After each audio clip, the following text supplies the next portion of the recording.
Hey guys, James here again. This is going to be what if Itadori was cursed. You guys want to know what I mean by cursed? I mean well, not in a Okotsu sense of curse, since Okotsu isn't cursed. He cursed Rita, but in this one, Yuji's going to be the one that's cursed. Now, what I mean by Yuji is cursed is more so let him have Yuji be cursed. I'm gonna go over that first. The way Yuji is cursed is basically when his parents die. I assume they might have been shamans, and one of them might have had a heavenly restriction, or both of them might have. I assume they might have been shamans because due to the sole fact that Yuji's insanely strong, fast, unlike basically every other character that don't have heavenly restrictions. Like Yuji's a normal human, while the ones that are super strong and fast either have heavenly restrictions or are sorcerers. So I assume Yuji has a heavenly restriction, but no one else can identify it. So I'm assuming his parents were shamans. So when they die, their cursed energy that they have or could have had go inside Yuji. And this time, Yuji's grandpa is going to die when Yuji is around 9. Yuji's around 9. Him and his grandpa are on a small vacation outside of the country in Tokyo. They're having some fun, and suddenly Yuji's grandpa would have a heart attack in the middle of the street. The heart attack would bring Yuji to the hospital with his grandpa. Yuji's grandpa will die in the hospital. Yuji's grandpa is named Wasuke, by the way. Now, eventually, the hospital, once Yuji's grandpa dies, Yuji starts kind of panicking and just kind of shutting down. Now, when it's reported that Yuji's grandpa has died, Yuji is now homeless. He can't really live in a house by himself.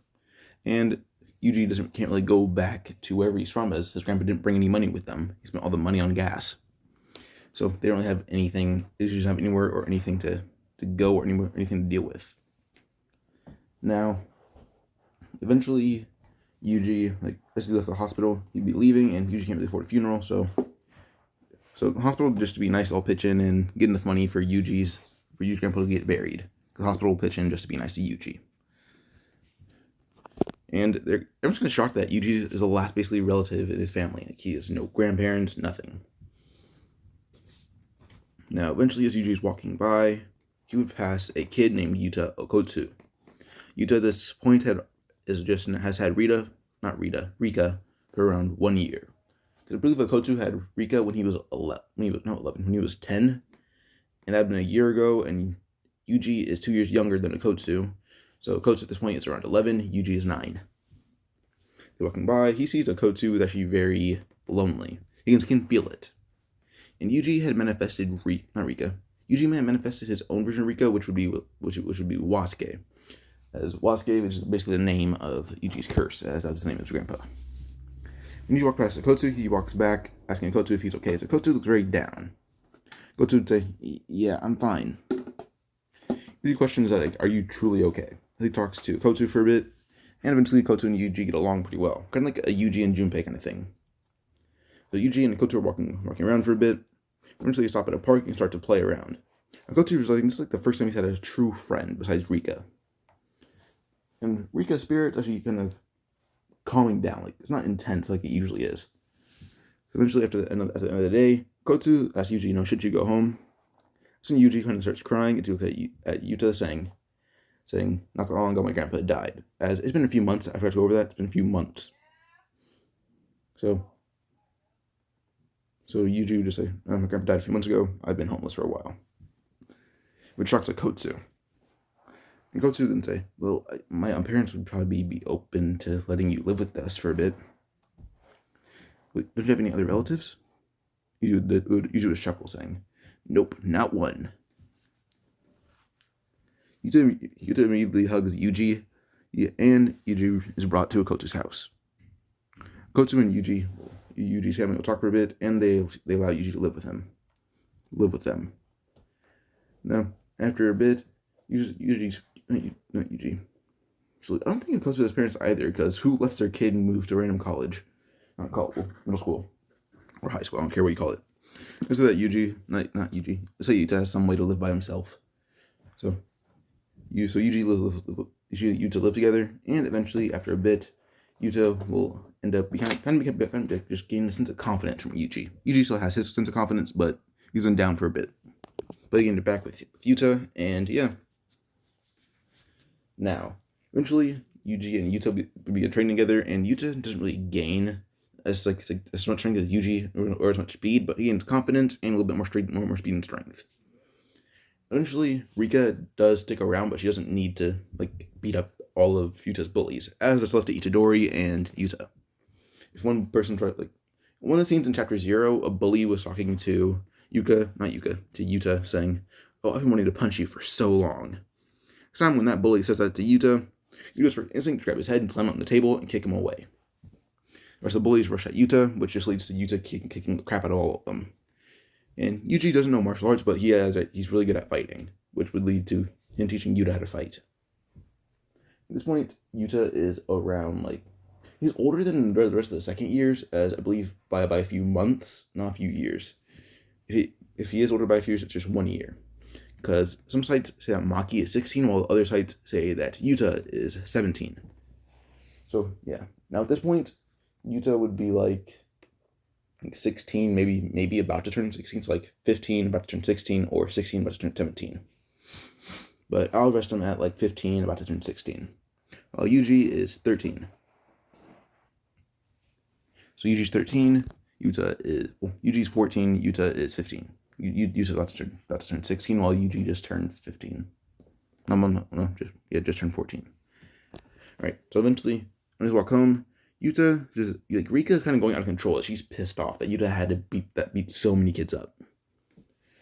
And eventually, Yago would tell Gojo go investigate what's going on, and Gojo is going to go investigate. As he's walking around going to investigate, he sees that the source of it is a kid, not a curse. Then he looks at the kid, looks at Yuta, that kid being just hanging out with another kid, that other kid being Yuji. And Yuji doesn't live in the country, so yeah. So Yuji and Yuta will talk for a bit, and eventually Yuta and Yuji are Gojo is kind of just chilling in the playground that Yuji and Yuta usually go to hang out, since no one goes there. Gojo calls them over as Yuji and Yuta, they know how to fight. They're not really scared of anyone. They go over to Gojo and talk to him for a bit. And eventually Gojo would ask, "You two know about those giant spirits behind you?" And Yuji and Yuta do know. Yuji knows that his is his grandpa, as it's a very similar presence to his grandpa. And then Yuta knows his is Rika, as whenever he wore the ring, Rika would get stronger.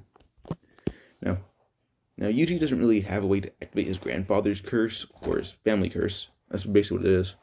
Besides actually just having Yuji's goal, I guess, was not goal, but the way he activates it is just his strong will. Kind of like how people would use Conqueror's Haki, that's the same way Yuji would activate his curse. Kind of like how Luffy would force his will on people. If Yuji would force his will of his body, that would actually forces out Wasuke. Well, if Yuta would embrace his love, he would actually summon Rika. Now, Yuji immediately gets in a fighting stance towards Yuta, as Gojo then says, so you guys do know about them. Yuji then says, yeah, we know about Rika and Wasuke. So Gojo then says, Rika and Wasuke, how'd you get those names? That's when Yuji actually calms down, as Gojo seems pretty chill, or at least just has the aura, the aura of even if we were to fight, I'd probably beat you. So yeah. Now as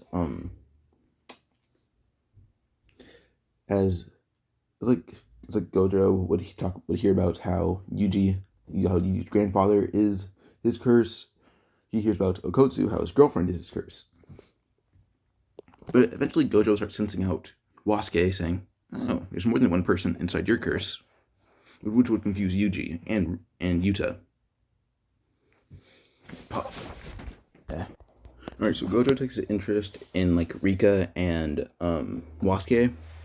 So she starts bringing up how Yuji's curse is split into three beings. Gojo actually takes off his blindfold because of how in-depth Wasuke is. Wasuke is not as strong as Yuta. Rika is more of a defensive curse, while Wasuke is more. The way we see Rika is more of an offensive and defensive curse based off of Yuta's emotions, while Wasuke is more of a Wasuke is like a very defensive and caring curse. Like, he's not as violent as Rika. And Rika, as we've seen, is pretty violent, while Wasuke is more relaxed, as Wasuke is basically the spirit of an old man and two caring parents.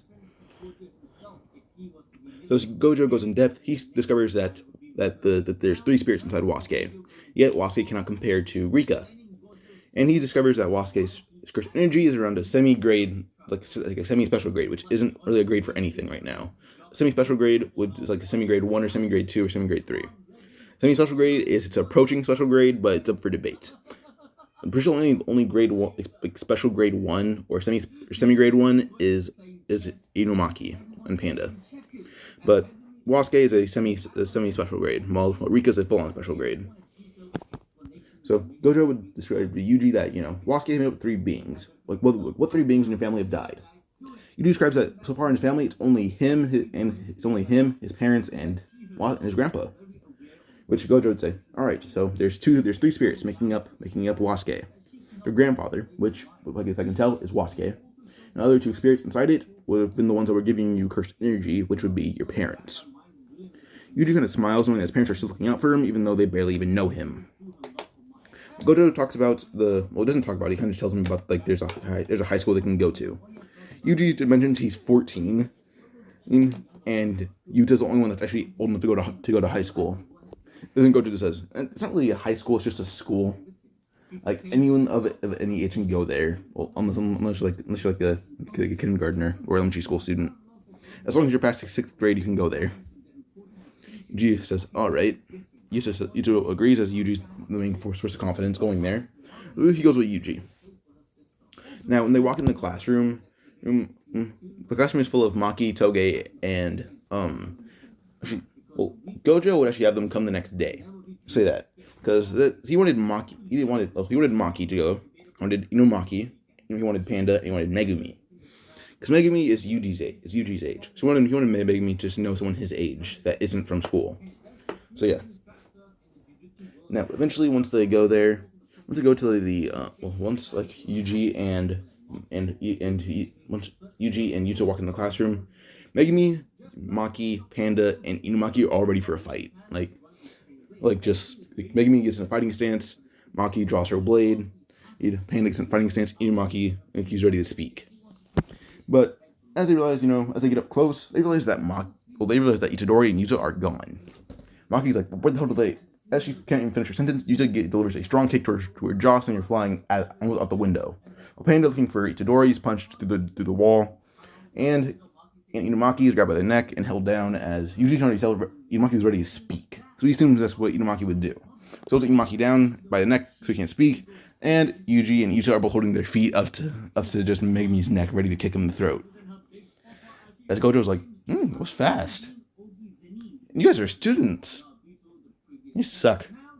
As he pulls Maki back in the window, she's barely hanging off the ledge. But Maki's like questioning, how fast how do they take us down that fast? We're trained fighters. Well, this one Itadori describes he has inhuman strength and speed, and he trained with Yuta to give Yuta that insane strength and speed. But Maki, he grabs her staff, her spear out of the wall, holds it to Yuji's neck, which Yuji just holds away from him pretty easily. And Maki tells him they're cursed. Yuji says, we're not really cursed, we're more or less protected. And Maki is questioning, what are you, she gets a little annoyed at them, and Megumi's a little confused, but Gojo goes over that they are cursed, and they describe that their curses are Rika and Wasuke. Maki questions what grade are they, as they seem pretty strong. And they're shocked when they say. So, first ever semi-special grade goes to Wasuke, while the stronger special grades would go to Rika. Rika goes to Yuta, while Wasuke goes to Yuji.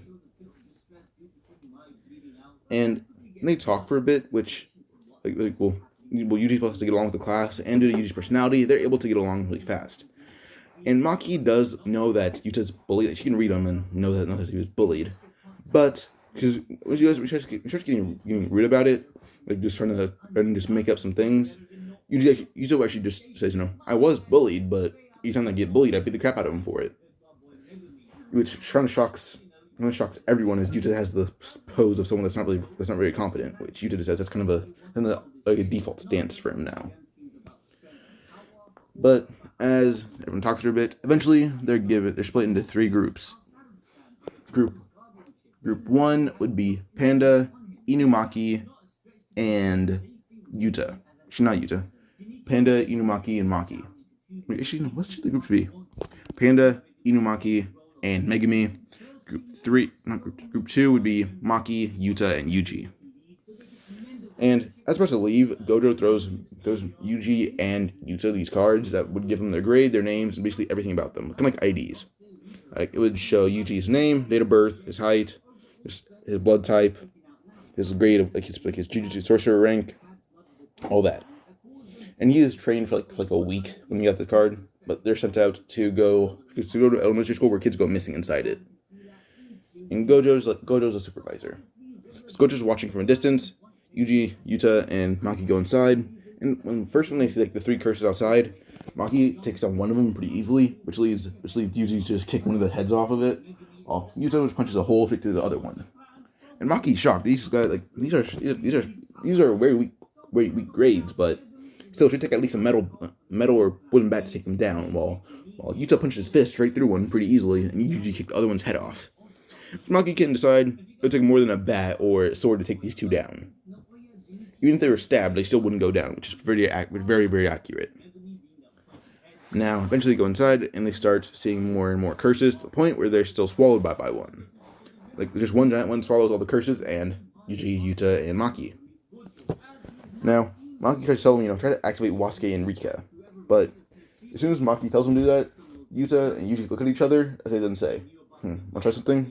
Maki wants them to use their curses, as Yuji then actually fist bumps Yuta as Yuta puts the ring on, and then Yuji would just start saying this curse will feel my wrath. Suddenly, Rika and Wasuke then form, and they go for a combined attack, which would just lead to them both swatting their hands in opposite directions. Like Rika goes clockwise for a slash, while Wasuke goes counterclockwise. Go for a slash. They actually cut the whole curse in half, and Wasuke then says, "Step away from my grandson." Well, Rika then yells, "Don't bully Yuta." Yuji just kind of chuckles as he kind of pats on Wasuke, saying, "Don't worry, I'm fine." Wasuke just lowers his head down and puts it on Yuji's, while Rika just pokes. She just kind of tries to hug Yuta, but he's too small for her.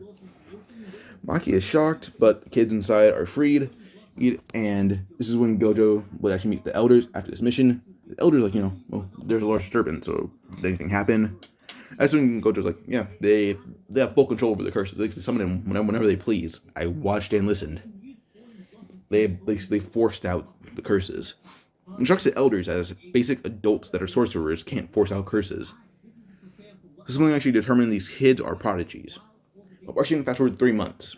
Yuta was given a katana to practice with, while Panda, he has those braces around his hands until when he kind of fights. Yuji's given like these. You guys know MMA gloves. Yuji has those, and basically the goal of these gloves is the more combos you get with them is the stronger and faster and more crush energy you get amped with. So if you hit 1 combo, you end up getting a strength buff. 2 combos, strength and speed. Then they get another buff, curse energy, strength, and speed. By curse energy amp, I mean I guess it's easier to manipulate. That's what I mean. So yeah.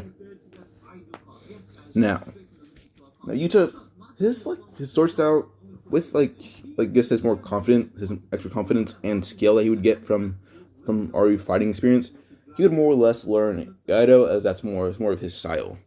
So Yuta would learn that, and then Yuji would learn boxing and kickboxing and judo, as Yuji's more and more of a blunt force, just in action. So boxing, kickboxing, judo, and Muay Thai. Those are fighting. Those are the martial arts that Yuji knows. And Yuji mainly trains with Panda and Yaga, as physically those guys more or less focus on that. Gojo does as well, but Gojo also uses curse energy more than Panda and Yaga. But eventually Yuta, Yuji, everyone, eventually even Megumi trains with them, as they're all enrolled students now. So yeah, but no one really knows the rank of Yuta and Yuji, because they don't announce it. Maki asked for their rank, but as soon as she asked, they'd feed the giant curse. So Maki can already determine them as a pretty high rank, but they don't need to ask anymore. They don't need to. But eventually, they're given like they're told. Well, first Inumaki is being sent on a mission, and they ask why he's going alone until they get the rank on Inumaki. But this is when Yuji says, "Well, me and Yuta can go on solo missions too." What confuses Maki, Inumaki, and Megumi, and Panda, Maki, Inumaki, Megumi, they're all confused until Gojo says, "Oh yeah, I didn't tell you guys until you for their ranks. Yuta is a special grade, while Yuji is debated to be a special grade or grade 1, which shocks everyone. And Inumaki will kind of just say Tuna, which would basically be like, I want these two to go with me. See how they do. Gojo says, ask the elders. Gojo would go ask, and basically they say they can go as long as they don't need to use their curses. And Yuji basically wears what you see in the picture on the right, just add MMA gloves to his hands. Yeah. But go on the mission, and they counter curses, which just leads to like Yuji and Yuta basically just one-shotting every every spirit they encounter. Same with Inumaki. Inumaki takes on the hordes, while Yuji and Yuta take on just the one solos. That's kind of their strategy. If it's just like really big and bulky ones, they leave that to Yuji. If it's really fast ones, they leave that to Yuta. And then if it's hordes, they leave that to Inumaki. So yeah. Now, eventually, you have to fight that one giant curse that Inumaki almost dies against, because not dies, but he couldn't really fight against, which left Yuta to defeat it. This time, Inumaki, who barely had to speak, was actually able to he wasn't able to defeat it, but he was able to kind of just weaken it. Yuta eventually cut off its limbs, which left Yuji to jump in the air using Divergent Fist, slamming his fist straight through it, basically breaking it in half. Once it's defeated, Yuji would chuckle, saying, "All right, I win." And Yuta would actually look at Yuji, saying, "Yuji, do you think me and you should try to work on curse techniques? Since so far all we can do is use our brute strength and speed, and our curses." As because they're kind of a little jealous of Inumaki's curse technique. So when they get back to the academy, not yet. They actually have to meet with Geto, who mentions their curses. But as soon as he starts trying to just tell them, I want you guys with me as a group, Yuji using his Divergent Fist would rush straight at Geto and almost punch him, but Geto would dodge as Yuji punches a brick wall, turning that wall into pieces. And Maki tries to stop Geto by saying slow down, but Geto is able to actually use a curse. He swaps himself with a curse, basically, which leaves Inumaki a curse. And yeah, so he knocks out Inumaki, and then he ends up just leaving. So Yuji carries Inumaki back, and the question what happened. As Yuji says, some weird guy tried to get me and Yuta to join him. They ask, Yuji describes the guy, and they already know it's Geto. Eventually, Yuji actually brings up wanting to learn curse techniques with Gojo, and Gojo agrees with this. Now, a few weeks pass, and it's almost been 4 months, but Yuji during this time was able to learn a curse technique as he saw Gojo's and thought it was pretty cool. So he wants to learn his own curse technique. The technique he wants to learn is similar to Limitless, or Infinity, to be more specific. It's similar to Infinity. So basically, this technique is called Reject. Now, Yuji would basically. If someone's going for an attack, or Yuji wants to go for an attack, he would coat his body in a cursed energy like armor, and as his cursed energy would make contact first. That's how it kind of goes. It's like an invisible shield of cursed energy. Energy connects first, and Yuji can debate should he send it flying or not. If it's a cursed tool, it's more effective. If it has cursed energy, it's more effective. Because if it has cursed energy, you can send it flying farther and can do more impact. While if it has no cursed energy, it'll still be pretty damaging. But basically, if someone goes for a punch, Yuji can collide his fist with theirs. Using Reject, you can shoot their fist back really far, or basically shoot them flying back. So yeah, basically an visible area, kind of like Infinity. Yuji can do the same thing, but he can also kind of just puts both of his hands like over something using Reject. You can basically just crush it into nothing or turn it to atoms. If you were to put his hands on your head, and use Reject, basically your head's gonna explode. So yeah, that's Yuji's technique. And you also about to learn Black Flash from Nanami. I assume Nanami is a sorcerer still, because he's grade 1. I assume that they have to have some example of a skill besides him being a student. So yeah.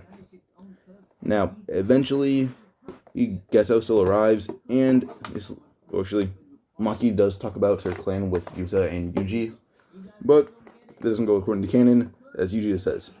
Well, we'll make sure that we're good allies, so you don't die trying to destroy the clan, or just so that you're strong enough to take down the clan. Maki says, "I don't need any help." She walks to the door, blushing heavily. Eventually, Geto arrives, and he announces he's declaring war against everyone, which Yuji would find very suspicious. Is that he's waging war, and Geto, knowing how strong Wasuke and Rika are, he actually make as much curses as he can, which would result in more than 1,000 curses each area. It would result in around 3,000, which would push Geto to his limit, almost killing him. But Geto summons 3,000 curses each and everywhere, which would result in even Kyoto asking for help. And Kyoto seems like the more prideful area. So Megumi and Yuji are also pretty good friends, along with Yuta. Yuta would actually tell Yuji, well, Kyoto's requesting help. Who wants to go? And Yuji volunteers to go by himself, but Megumi then says he's going to go with Yuji. Yuji agrees as he rushes off with Megumi. Now at Kyoto, the first person they encounter would be Toto, and Yuji takes down a curse that's about to hit Toto. Toto thanks Yuji, and sees how strong he actually is, as Yuji using lots of kickboxing, boxing, judo, Muay Thai. Every martial art Yuji knows, he's throwing at the curses. That's when Yuji for the first time would use a Black Flash, and this basically, not for the first time, but a perfect Black Flash, as he would go for a right hook that would send a shockwave, destroying almost every curse of them in that vicinity. And Toto actually teaches Yuji Black Flash, as they're both taking down curses. Megumi would even learn the basics of Black Flash, but he wouldn't try it. Now eventually, once all the curses are defeated, Yuji, still being the one full of the most energy, would rush off, looking for just more curses. Along the way, he would go to different areas, taking down curses, until he gets back to the academy. When he gets to the academy, he sees that he gets there right as Maki, Panda, and Inumaki are injured, and Yuta's trying to heal them. But a curse about to hit Yuta, as soon as Yuta then yells, "Get the hell away from my brother." That's what Yuji calls Yuta, basically. He goes to the hell away from my brother, as Wasuke would emerge, reaching special grade energy. And he would grab the curse and basically just eat it. And Yuji would land next to Yuta, and Yuji is able to actually feel this the aura of energy that Yuta's making. And eventually, Yuji would try to just control curse energy, and he has good control over it. As Reject takes a good amount of control over it, so he starts controlling his energy to the point where his whole body is basically caked in positive curse energy. So he tells Yuta, "You fight, I'll heal." So he begins actually channeling curse energy through Wasuke, as Wasuke is able to heal faster. He's able to restore Panda full. He's able to restore Inumaki fully and Maki fully. Well, not fully, but he's able to make sure they have he's able to make sure that they're full of energy, but they have scars. As they're ready, Maki, Yuta, Yuji, Inumaki, and Panda, they all begin fighting Ghetto. Yuji's strength and speed is the best, so he's the one going out for the attacks, along with Panda, as him and Panda have really good coordination with just physical attacks. Yuta, using his speed as well, would also come behind, and Ghetto trying to slash him, but Ghetto would barely dodge. But as he does dodge in a backflip type way, this leads to Maki stabbing a spear through his stomach. Ghetto wasn't expecting Maki to be right there. And Gojo, he had to train a little bit to keep up with Yuji and Yuta's rapid growth, as it is pretty insane. So Gojo trained a little bit more. So when it's him against Miguel, the moment Miguel actually ended up trying to use his whip against Gojo just snapped, using a slight glimpse or a slight burst of purple, which destroyed half the whip. It was shocked Miguel, and the moment shocked, Gojo punched him out. He's punched him in the jaw so hard that he left a fist imprint. Then Nanako and Himiko, or Nanako and Mimiko, they're taken down pretty easily. Nanako and Hanako. I don't know their names. I know Nanako. But eventually, after Maki stabbed Ghetto, Ghetto tries to flip back, but this leads to Yuta perfectly targeting him, saying crush. Which leads to Ghetto. He's not able to use a crush to get away fast enough, but his legs and arms are crushed, which doesn't allow him to escape. And it's led to Megumi using his dogs to bite Ghetto, which does try to escape, and Ghetto ends up having his foot bitten off. But eventually, Ghetto just goes all out, sending off curses that eventually stall him, and Ghetto gets away. Once Yuji and everyone else is done taking down the curses, which doesn't take too long, but there's enough time for Ghetto to escape. But as they escape, they end up finding Ghetto, who's bleeding out very, very badly. And eventually, Gojo says, "My students did this to a special grade sorcerer that was almost on my level." As Ghetto says, "On your level, don't flatter me." Gojo says, last words. Ghetto says, "I still hate those non-shaman monkeys." As then Gojo would use purple and kill him. Now, fast forward a bit, around a year. Yuji is now 15. Yuta is in Africa training abroad with Miguel. Gojo is being Gojo. Now, Yuji and Megumi are walking around the country, and they're looking for Sukuna's finger. Eventually, they find out that these a random miscellaneous student and two other miscellaneous students, which would be Yuji's kin and friends, they end up finding getting Sukuna's finger. They don't know who Sukuna is, but it's his finger. And as about to try to summon it, a cursed spirit would attack them. Now, Yuji would burst in through a window as he senses cursed energy. As he tells, a hand would reach out for Wasuke's hand would reach out of nowhere, grab the spirit, and basically throw it out the window. As Wasuke couldn't fully crush it, it was a little too squishy. As Wasuke threw it, this leads to Megumi using his frog to slap it around, until eventually Yuji then realizes the finger is gone. He looks at the spirit, who's about to eat it, but Yuji would kick it away. And this time, the way Yuji is about to eat the finger is, as he kicked the spirit away, his mouth was open as he yelled, "Yeah!" He yelled, "Ha!" But the finger was kicked in the air and it went in Yuji's mouth. But it fell down Yuji's throat and he kind of forcefully swallowed it. Yuji says, "Ah, the hell!" and starts choking until Megumi begins patting his back until Yuji says, You should give me the Heimlich maneuver because I swallowed the finger." And Megumi says, "You didn't." Megumi punches Yuji in the gut as hard as he can, which makes Yuji throw up, but not the finger. Yuji then punches Megumi right in the stomach, making him throw up too, as Gojo arrives questioning where the curse is. The curse is dead. Because when Yuji kicked it, he killed it, but yeah. Gojo arrives, he questions what happened. As he looks at Megumi and Yuji, who are both lying in puddles of vomit, as Megumi stands up saying, "He kicked the curse too hard and the finger flying down his mouth." He questions why they're both covered in vomit, as they explain the whole thing, which makes Gojo burst out laughing. But suddenly, Yuji, in a moment of weakness, would be taken over by Sukuna. Sukuna says, "This body is powerful."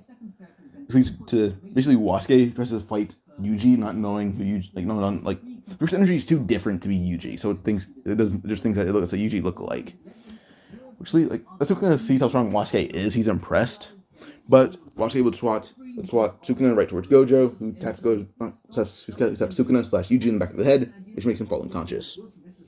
So, as Yuji falls over unconscious, he wakes up in not in the same room, but in a room where it's the elders determined you that you should be executed if you can't tame Sukuna like you tamed your curse. Suddenly, Sukuna would grow a mouth on Yuji's hand, saying, "Wait, he tamed that thing?" And Yuji's a little confused as he says it all. I have to tame Sukuna, the king of curses. I have to tame him. Taming a special grade, it was hard, but actually it was pretty easy. But I have to tame the king of curses. I have to tame a family member. That's easier. I have to tame someone I don't even know. Which leads to basically Gojo and Yuji arguing. Well, mainly Yuji arguing with Gojo, but Gojo doesn't even have a hostile response. But eventually, he holds up Sukuna's finger and throws it right into Yuji's mouth. Yuji tries not to swallow it, but Sukuna would actually, once Yuji spits it out, where it's about to fall to the ground, Sukuna makes a mouth appear in his hand, and his finger would fall right into the mouth as Sukuna eats it. Yuji says, I already hate it. I hate it so much." Yuji then sighs, saying, "That's not any easier, is it?" Gojo would say, "Nope." Which makes Yuji kind of just sigh. Now, and fast forward a few weeks, And at this point, Yuji and Megumi, they are second years since they enrolled a lot earlier. Yuji's second year, so it's Kotsu, so it's Maki, so it's Inumaki, so it's Panda, so it's Megumi. And Yuji and Yuta text almost every day. So one day, they're waiting for Nobara to arrive, and Yuji, being pretty used to Tokyo, wouldn't be as excited. And so, well, he's not excited to be in Tokyo. Well, he's excited just to be around his friends. But eventually, when Nobara arrives, she talks for a bit until she actually gets a little. Like, she questions Gojo and why like Yuji feels so weird. So Gojo reveals that Yuji is haunted by a special grade. Well, he's not haunted; he haunts a special grade. As Yuji is actually classified as special grade sorcerer at this point. Plus, his reject technique is very powerful, especially mixed with his Black Flash. And Yuji does want a domain expansion, but he doesn't think he can actually handle his own domain that he has in mind. But back off that topic now. Eventually, Yuji and Nobara get along pretty well as they both talk about the country.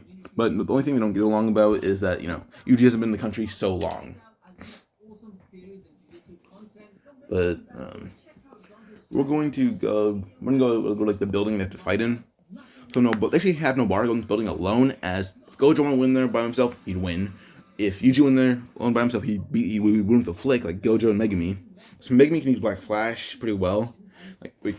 Megumi, basically, if Megumi would use Black Flash, he'd move at the speed of sound, kind of, or at least speed of a bullet or speed of sound, one of those two. I don't know, they might be the same speed, but yeah. Now Yuji can almost move as faster than the speed of sound using Black Flash, so his impact is deadly.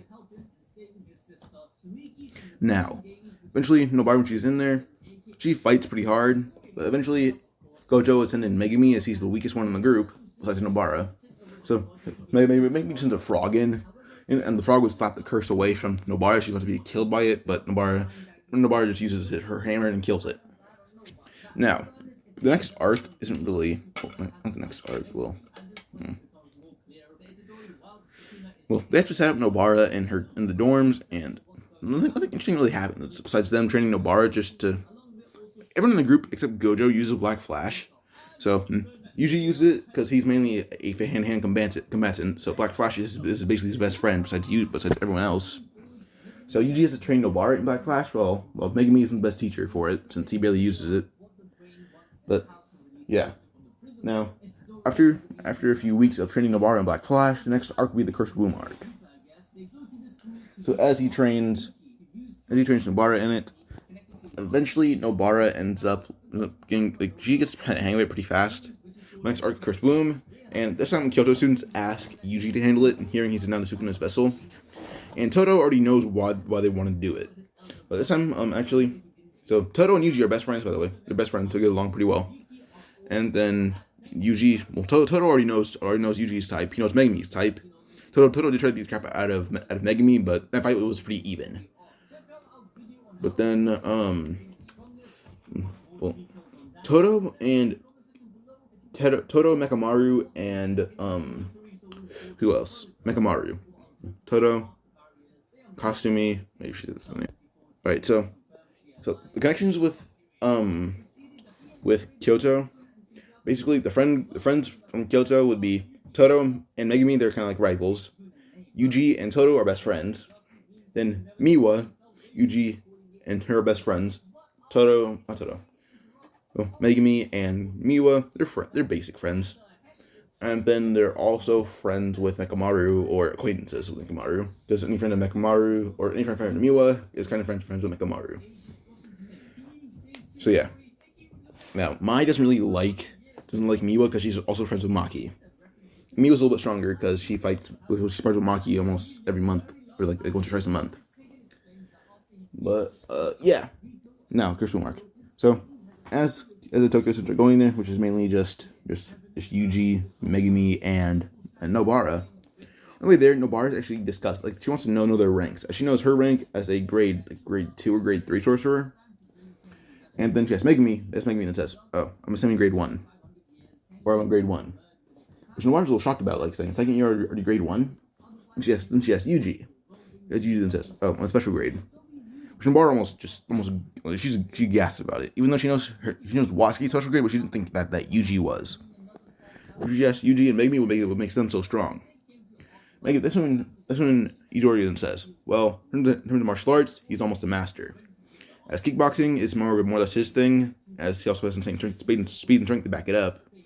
And then his technique is very similar to Gojo-sensei's, he describes his technique to Nobara. She already can tell it's pretty powerful. Plus, with Yuji's adept sensing, accurate energy, if she were to fight him, she'd lose very badly. She would lose she would lose within minutes, even if she went all out. And Yuji just says he's also Master Black Flash, which shocks her because she only seen him use the basics, not be a master. And then he says Wasuke is also an addition, as he can summon Wasuke at will. Which makes the driver, I prefer his name, but he then says, please don't summon him in the car, please. He then says, I'm not. And then she asks Megumi what makes him so special. Megumi then says he inherited one of the stronger techniques of his family clan, which is his Zenin clan. Nobara says, same family as Maki, right? As Nobara, she was told to train a little bit, and she would train a little bit when she was in the country, and she was given the names of every student. But Nobara says, so same name as Maki? And this makes Megumi nod, saying, yeah, but my mother and father were Fushiguro. According to everyone else here, my father was a Zenin.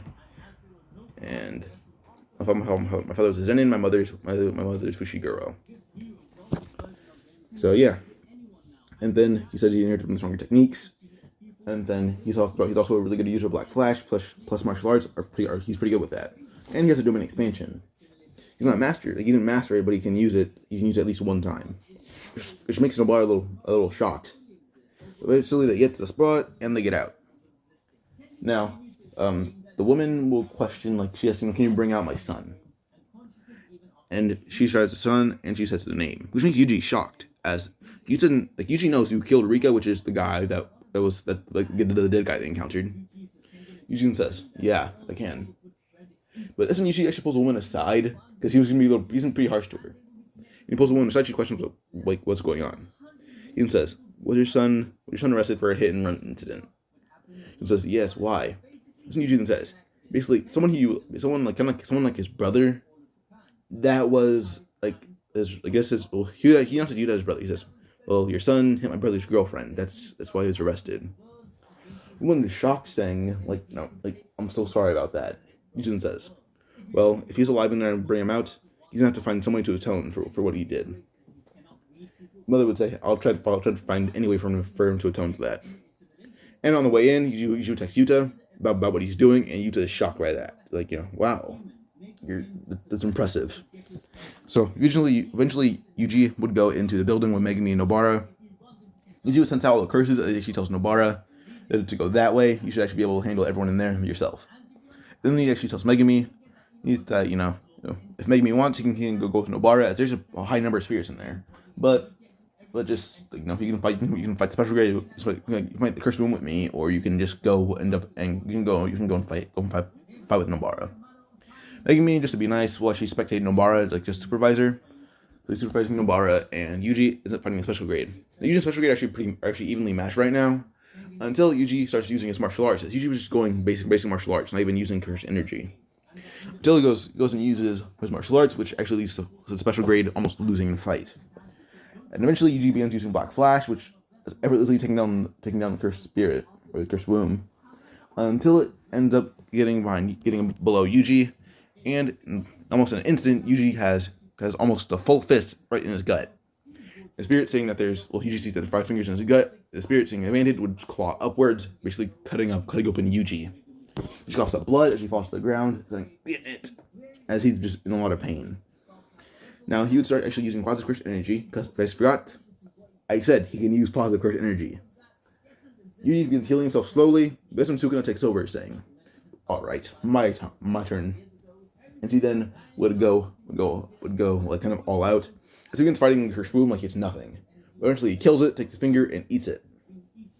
Now, due to Yuji being pretty weakened, Yuji has to heal slowly. Sukuna instantly heals him, but Wasuke can't really fight Sukuna. As soon as Wasuke tries, Sukuna tames it and calms it down. Not tames it, but he knocks it out, or suppresses it. Eventually, Megumi and Nobara come out of the area they were fighting in, with Nobara having her sleeve ripped. That's really it. As they come out, they see that there's tons of blood on the floor, but they see Sukuna. Megumi asks what happened, as Sukuna says, the cursed spirit used a trick and almost killed Yuji. But this has Nobara and Megumi on guard for a fight, which leads to a fight between Megumi and Nobara. Megumi and Nobara versus Sukuna. Eventually, Sukuna does see something special in Megumi, but he doesn't want to kill him yet. But Nobara is another case. As Nobara, for not even being a member of a special family, she's pretty strong. So he wants to save her to see how strong she can get. But eventually, he lands and keeps jumping around most of the time. He tears out his heart, goes to the ground. Wasuke will force his way out and try to actually keep the heart beating, which he does. So Wasuke keeping the heart beating using his positive energy. But eventually, Sukuna tries to kill Wasuke, but Yuji takes over again, saying, "Hey, Gramps, keep it beating for me, will ya?" As suddenly Yuji falls over and dies. Now Wasuke is staying conscious, as Yuji has a lot of cursed energy. It's going to take a long time for it to all die out. So Wasuke has a long time to live. So eventually, they bring Yuji to the hospital. The hospital's like the Jutsu Academy. And Wasuke he's barely conscious at this point. He's feeling the heart beating. Shoko actually is able to put the heart back in Yuji, but it's not beating for a bit. So they should tell Wasuke to keep positive energy flowing through Yuji. Or at least Shoko does. Shoko will help, as Wasuke can't really do it. So eventually we're gonna go to Yuji's mindscape where he's fighting Sukuna. Now, Sukuna's actually outmatching Yuji easily, but you gotta acknowledge that Yuji is very strong compared to other curse users. Eventually, Yuji then begins going all out and using Black Flash and master. He's going Black Flash, instead of going out for one limb, it goes through Yuji's whole body. And Yuji's body looks like Super Saiyan, besides its hair turning a different color. His body gets very a little more muscular. Eventually, as he uses Black Flash, he's kicking around Sukuna like he's nothing. But then eventually, Sukuna will just lose track of Yuji with how fast he is. Then Yuji will land a very strong roundhouse kick to Sukuna's neck, which sends him flying around. But eventually, Sukuna then says, "Guess I'm done playing with you, child." Sukuna then yells, "Cleave." Now, Yuji barely able to dodge this as his leg is chopped apart. But Yuji, using his positive energy, is making a key reattaches his leg almost effortlessly, because when it was chopped apart, it was healing as it was chopped. Now, eventually, Sukuna is able to pin Yuji down and say, "All right, here's a binding vow. 1, when I say this word, I can take over whenever I want." Actually, now Sukuna, just through Yuji's power, his binding vow is 1. Me and you can mutually exchange our power. If you want to use mine, and you can say these words, and some of my power will flow to you. And if I want to use your power, I can say these words, and your power comes to me. Usually, what he means by his power is his Black Flash ability or his cursed energy, or his cursed technique will come to him. And yes, Yuji has multiple cursed techniques if he would use Sukuna's power, as he can use Cleave, he can use the flames, he can use all Sukuna's abilities plus his own technique, which leaves more techniques than Gojo. But yeah. Now, eventually, the last binding vow is Yuji will forget everything happened here, which leaves Yuji to wake up, and his heart is fully beating again. Once Yuji sits up, Yuji feels like a very warm presence from Wasuke. As Yuji chuckles, petting Wasuke in the back, saying, "Don't worry about me, I'm fine." But yeah. Now, what was I thinking about? Oh yeah. So, eventually, Yuji so Megumi and Nobara and everyone else knew that Yuji was gonna live, so they're not even worried. But Gojo does tell them he's gonna train Yuji personally. But eventually, there's at least Nanami appearing, as he hears that Yuji's a master of Black Flash. So Nanami will come out of hiding, I guess, or come out to go to the academy and say, he wants to take Yuji under his wing and train him personally. So everyone agrees to this, saying that Nanami would be the best choice besides Yuta or someone else, as Yuji hasn't seen Yuta in months, like 8 months, almost a year. But yeah, pause real quick. Okay, so Yuji ends up he trains with Nanami for a bit, as he trains with him for around the same time he would actually meet Junpei. Well, we're gonna go over some of the stuff. Nanami eventually has to train under Yuji to master Black Flash, which Nanami successfully does. But Yuji becomes the person with the most uses of Black Flash. And at this point, with Yuji's curse energy level plus Sukuna's, he's actually able to use Black Flash around around almost 20 times a day, because his massive curse energy reserves are just impressive. He can use domain expansion a lot, not 20 times a day, but more like 14 times a day, which seems pretty good. We're gonna go over when they go to the schoolyard to start taking down curses, and that happens. This time, not thinks of Yuji as a child, but a very advanced one. As one, he outranks Nanami by a lot. 2, his curse energy level is greater than Nanami's. Mastery of Black Flash level greater than Nanami's. His technique with curse tools weaker than Nanami. Physical level better than Nanami. Speed level better than Nanami. Endurance better than Nanami. He's better than Nanami in everything except for the curse tool thing. That's really it. But eventually, Yuji would still meet Junpei, and him and Junpei get along very well, as he thinks of Junpei as basically Yuta. So this one, when Yuji's walking to Yuta's house, not Yuta, when he's walking to Junpei's house with Junpei and his mother, he talks about how he has a friend that's more like a brother to him, and he's just like Junpei. He talks about his brother before he gained confidence, and when Yuta hears about that, he's like, well, if your friend can gain confidence that fast, maybe I can too. Yuji will then say, with how you act very comparable to him, it wouldn't take you long to gain confidence if you just had that push. That's what he needed to hear after all the time. That's what he needed to hear. Yuta kind of smiles and chuckles, saying, not Yuta, Junpei smiles and chuckles. That's what he needed to hear. So he they go to Junpei's house, and they start playing games, start eating dinner together. And eventually, Yuji, he feels a lot of curse energy coming from Yuta. So this time, once Junpei's mom is not Yuta, come from Junpei's mom. Well, once Junpei's mom is asleep, they go out and they start training. Eventually, they're able to awaken Junpei's Shikigami, which is just forgot the name of it, but the jellyfish thing. So eventually, once they train, Junpei awakens it, Junpei will train with it for a few hours. Until Yuji then tells Junpei something's wrong at your house. They rush inside, and as they go inside, they end up seeing a curse almost kind of devouring Junpei's mother. But Yuji then punches a hole straight through it pretty effortlessly. Yuji punches a hole through his cursed spirit pretty effortlessly and pulls his fist out as Junpei's mother is dying slowly. Junpei is asking Yuji, save his mom. That's all I want you to do. Yuji uses positive energy not healing Junpei's mother. Jump on something there. But after Junpei is saying that Yuji healed his mother, he thanks Yuji profusely. As Yuji then grabs Sukuna's finger, and he hesitates to eat it until Sukuna just swallows the finger from his hand. Which makes Yuji a little pissed off and says, "Damn it, can't you just let me do my thing for once? For once." Sukuna then says, whatever. But yeah. Now, I actually something about the binding vow I didn't say. Binding vow, Yuji, he was told to forget everything, but the words, Yuji has the urge to say them whenever he's weakened. So the word that Yuji would say that is more or less he would say it something, he doesn't need to say it, but he can think it, but he can say it out loud, which is "feel my wrath." And when he says that basically allow him to use Sukuna's power. And then Sukuna would, I forgot the word that Sukuna would say to use Yuji's power, when to take over. Basically, Sukuna, when he wants to use Yuji's power, or at least access some of it, he more or less can access it when Yuji is tired or weakened.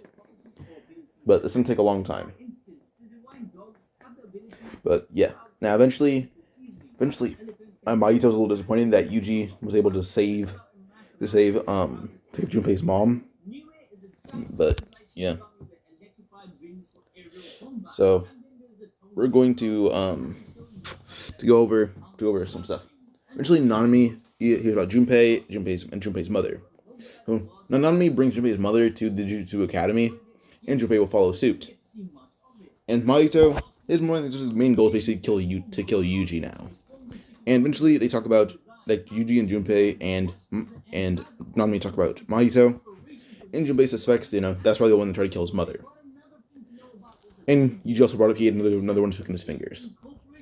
That's a little disappointing to Nanami because he didn't want Yuji to eat one yet, but Now, yeah. Now, eventually we're going to go over like a battle with Mahito. Yuta doesn't go to the school thing. He doesn't go to that.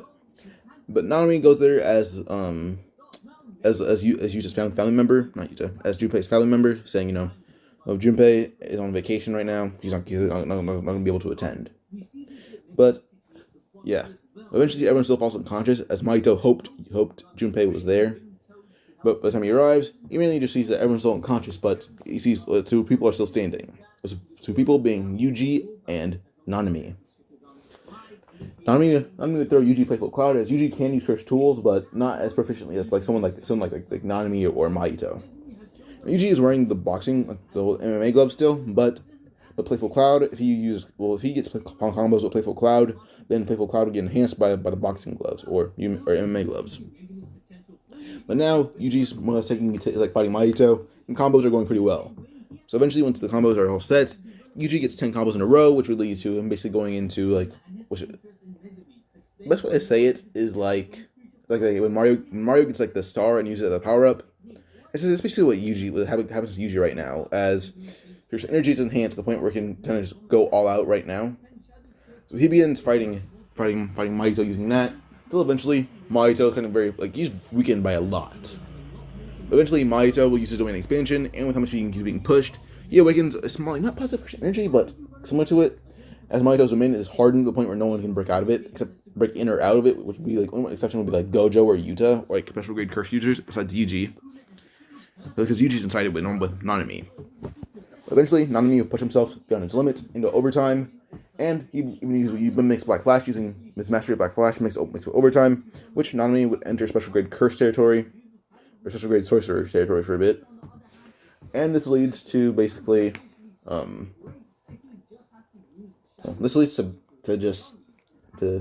fight between special grade Nanami and special grade Yuji versus special grade Mahito. And Mahito, using his idle transfiguration, is able to pause Yuji for a bit, or not pause, but hold him down for a bit, or stun him. But as he's Yuji stunned, he can't even use positive energy to break out of this. He has to rely on Sukuna, but he doesn't want to. Eventually, Nanami's defeated by Mahito and knocked out. As Mahito's about to kill Nanami, Yuji would then just in a rage. He's in a rage and not really in full control, which ends up leading to Sukuna taking over fully. Sukuna takes over. The domain expansion that Mahito launched then turns into Sukuna's domain expansion, which is Malevolent Shrine. So as that's activated, it eventually Sukuna would just tell Mahito that if Mahito were to fight his host while he's enraged, then Mahito would not survive at all. And Mahito questions why Sukuna was able to take over. And eventually, the reason that Sukuna gave is enraged. That while his host was enraged, then he lost control for a bit. So yeah. Now, as Sukuna kind of basically taught Mahito a lesson, Sukuna basically destroyed the whole domain expansion, and then Mahito was able to escape. Well, he let Sukuna escape. But once Yuji took over again, he was more pissed off at Sukuna, but he's able to wake Nanami up. Now, he goes to the Jujutsu Academy with Nanami, and they announce that, Mahito escaped. But they got done a lot earlier than they should have, so that leaves around a day or two of training with the second years. Now, Yuji was training with Panda, as him and Panda were basically going blow for blow for a long time, 9 hours. So this was just those who going blow for blow. By the time they finish, Yuji just has his fist planted firmly in Panda's face, while Panda has his fist firmly planted in Yuji's gut. So Yuji spits out a little bit of blood. Panda's kind of has to fix his face. But yeah. Now, eventually, during the last day, Yuji actually wants to learn a domain, wants to try to activate a domain expansion. So he pauses real quick to figure out another domain expansion. Well, after thinking, I kind of thought of kind of realize what every domain expansion is like. Megumi's isn't really too clear to me, as I kind of forgot about it. But Gojo's would be Infinity, or kind of like Infinity, which would not max. It would match his Infinity ability from Limitless. Then Mahito's main expansion involved his hands, which would be where his curse technique would lie. So Yuji's main expansion is more or less like kind of like a boxing ring, but surrounded by darkness. And what would happen is, as Yuji would go for an attack, his strength and speed would reach the speed of reach the speed of light, which his punch impact would basically feel like being hit by you're being hit by a missile. And each time Yuji gets punched, your body would basically feel double the impact. His strength and speed are already amplified to a missile, or his speed's amplified to light. His strength is amplified to a missile. So as you're punched, as you get sent flying back, basically another fist would come out, like giant fist would come out of nowhere and punch you, feeling like double the impact. So basically, it's basically an endless arena of punches. And Yuji basically call this. Pause real quick. So Yuji's domain is going to be called Apollo's Ring. So yeah, Apollo's Ring. So unless once he actually developed the domain expansion, he can use it. You can use it multiple times, but it's not perfected. Like Mahito, Nanami, Megumi. People can break into it, but it's not as strong as it should be. But now we're going to go to the Kyoto Goodwill event. So Noritoshi Kamo. Let me find the girl's name. Sorry for pausing so much right now. Alright, so everyone except for Yuta is there. Well, and that one suspended third year and the first year of the Kyoto school. So the people there. Well, that would be Nishimiya, Noritoshi Kamo, Miwa, Todo, Mai, and Mikomaru. Those are students there from Kyoto. From Tokyo, that would leave Maki, Mikomaru, Maki, Inumaki, Panda, Megumi, Nobara, and so Yuji, Megumi, Nobara, Inumaki, Maki, and Panda. So yeah, so Yuji, Nobara, Megumi, Maki, Inumaki, and Panda. Yeah, that's it. I'm pretty sure that's it. So, once everyone is lined up for a fight, Yuji's attire is more like... He has the same pants and shoes, but his jacket is kind of just... It's kind of just like... There's no... Like, the sleeves, they go down to like his elbow. That's really it. He has the MMA gloves, and he has a headband on. But not like covering his eyes. That'd be a blind. He has the headband on to kind of push his hair back. It's more like this Yuji indicating, he's ready for a fight. It's like nothing but training to him. So once the fight would start, Yuji rushes straight towards Todo, as that's his even match. While maybe would rush at Noritoshi, Maki goes towards Miwa. Nobara would go towards Nishimiya. Inumaki, he would find his match within Mikomaru, as this time, yes, Mikomaru. Panda would go for Mai, as Mai is stronger. So yeah, really about anyone. Miwa versus Maki. Let me write this down real quick. Alright, so the matchups. That would be Panda. My bad. Panda versus Mai. I'm putting Panda versus Mai because Mai is stronger, which would lead to more curse energy, and Mai can use more bullets. And mainly Mai versus Panda because Mai, if she would go all out, she'd probably shoot out one of Panda's cores. And then Panda, you'd need to catch her to Mai, which Mai is more or less a long distance fighter, and she would probably get the advantage with distance. Inumaki versus Mikomaru.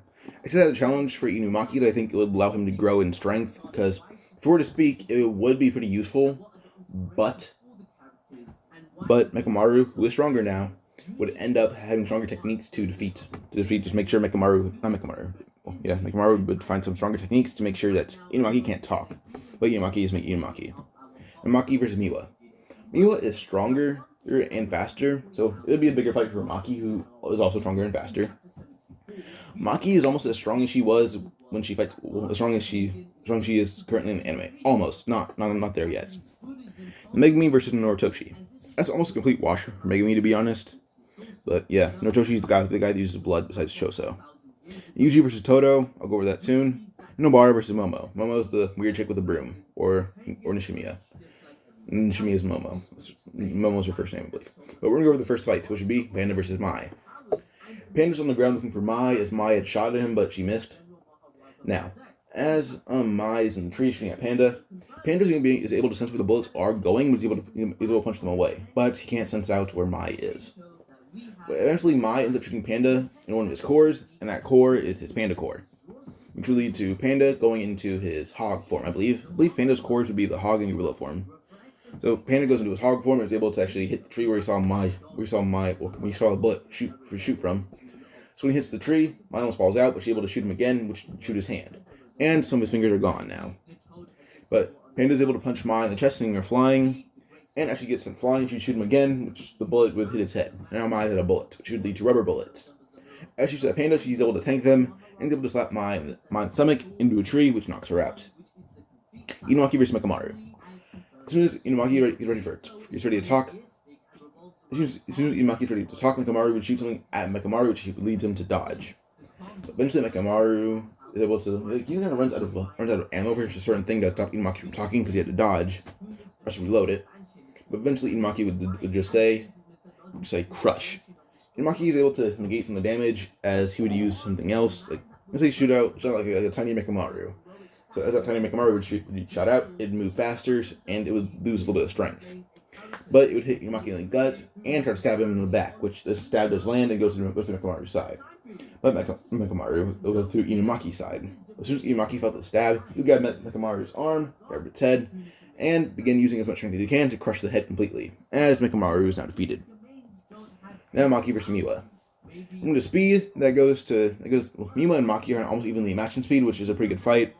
Maki using, I guess, her naginata, or staff, or spear, I guess.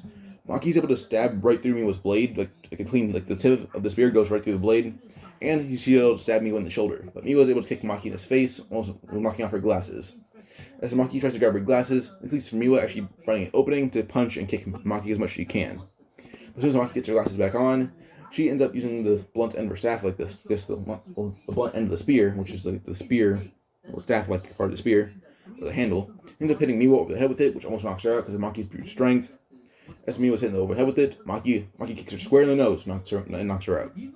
Megumi versus Noritoshi. Noritoshi is using a bow, firing at Megumi, which leads to Megumi using his just instinct to dodge and throw the arrows back. Or like dodge, catch, throw. That's basically Megumi's whole strategy. But eventually, Megumi summons a frog that jumps out the window, and Megumi covered the frog, like he made sure Noritoshi didn't see it. Eventually, Megumi will use Black Flash to get in front of Noritoshi, punching him in the jaw, almost knocking him out. But as Noritoshi looks up, the frog's tongue would shoot through the window, smacking him into the ground. And as he smacks him in the ground, Megumi kind of just shoulder check him right into a wall, and he holds him down as the frog would really slap him in the head until he's unconscious. Now, Nobara versus Momo. Nobara is able to use Black Flash to keep up with Momo's broom. Eventually, Momo thought she lost Nobara, thought Nobara lost her. So she hides in the tree. You'd be like, finally, I'm safe from that crazy lady's speed. But she would think that she would then feel the need to dodge, as she will do so, as Nobara's fist will be plunged right above her through the tree. Momo tries to grab her fist and just kind of break it, but Nobara then will use her strength to make sure her hand isn't broken. And then she'll use her other fist to basically just smack out part of the tree as Nobara pulls her fist out. And then she tackles Momo and then just hold her down and starts squeezing the air out of her, and the bear hugging her, until Momo falls unconscious from lack of air. A fight, Yuji versus Toto. Now basically Yuji and Toto are basically going blow for blow using their strength, and Itadori isn't going for combos, he's going for attacks. Eventually Toto would use Black Flash, which she's almost mastering, to punch Yuji in the face and flying into a tree. But as Yuji's going towards the tree, he would use his hands to push himself off of it, and now he's going to go for a combo just to scare Toto. Goes for a kick, which Toto barely blocks, but then as Toto's kick is blocked, Toto didn't see Yuji going for uppercut using Black Flash, but Toto cannot dodge, it's too fast. Toto's uppercutted, and then slammed into the ground. Toto then used Boogie Woogie to swap places with nearby things. But eventually Toto goes for a kick to Yuji's face, which Yuji then coats his body and first energy, and will use reject on Toto's kick. it sends Toto flying back. And as Toto gets sent flying, he lands on his feet. You don't always land on your back. As Toto lands on his feet, you would see that Yuji's right in front of him, grabbing Toto's face and slams him repeatedly on the ground. Toto's able to use his kick, or strong kicks, mixed with cursed energy, to kick Yuji into the ground. As Yuji hits the ground, he ends up just jumping right back, saying, "Damn it." That's when Toto says, "I can sense you're not going all out. Am I that weak to you?" Let's pause real quick. Toto just saw Yuji go all out against him, and Toto, Yuji wants to say no, but Toto then says, "As we're friends, I'm not supposed to be that weak to you." So Itadori feels bad that he's not going all out against Toto. Well, Yuji isn't using Wasuke, by the way. If you guys forgot, not forget. If you guys notice, he's not using Wasuke, because one, Sukuna kind of just suppressed him because he's annoyed at Wasuke, so Sukuna suppressed him for a bit. But Wasuke will reawaken soon. So yeah. Now, So eventually, Yuji then chuckles, saying, "One, I can't go all out. Some of my power is being blocked right now. But I'll do one better, showing my new attack." Yuji's hand seal for this is more or less like kind of puts one hand under his palm, like his palm kind of out flat, like paper, like paper and rock paper scissors. Puts his fist under it, and Yuji would say, "Apollo's ring." Suddenly, they appear. Yuji and Toto appear in a boxing ring, but outside the orb. So as they're outside, or is it inside the orb? They're inside a boxing ring. Toto is a little confused. Suddenly, Yuji's descent speed as he mixes it with Black Flash. Punch Toto across the jaw, sending him flying up in the air. As he's punched in the air, Toto tries to recover, but suddenly another fist would punch him in the stomach. Another giant fist will punch his whole body. As that one fist punches him, and another fist will slap Toto down to the ground. As more fists repeatedly start punching Toto and slapping him around. But eventually, after Toto is kind of almost out of breath, the domain is cancelled. As Yuji then kicks Toto across the face, knocking him out cold. You see Yuji just chuckling, saying, "And I win." As I was about to call off the fight, suddenly a curtain is placed over the whole area, which leads to Goto not being able to enter it. Eventually, the one curse that had the butcher knives is still captured, but now the last ones would be Haruta and Hanami. Now, since Yuji knocked out Toto, it would leave Hanami to fight Panda, and Panda is pretty weakened right now since he only was able to use one form. And he goes to fight Hanami. Hanami using their intense speed, actually grab Panda by the face and just use as much energy as he can, just repeatedly beat up Panda until he restrains Panda. As Panda is restrained, this would leave Inumaki, who's actually pretty tired with his voice.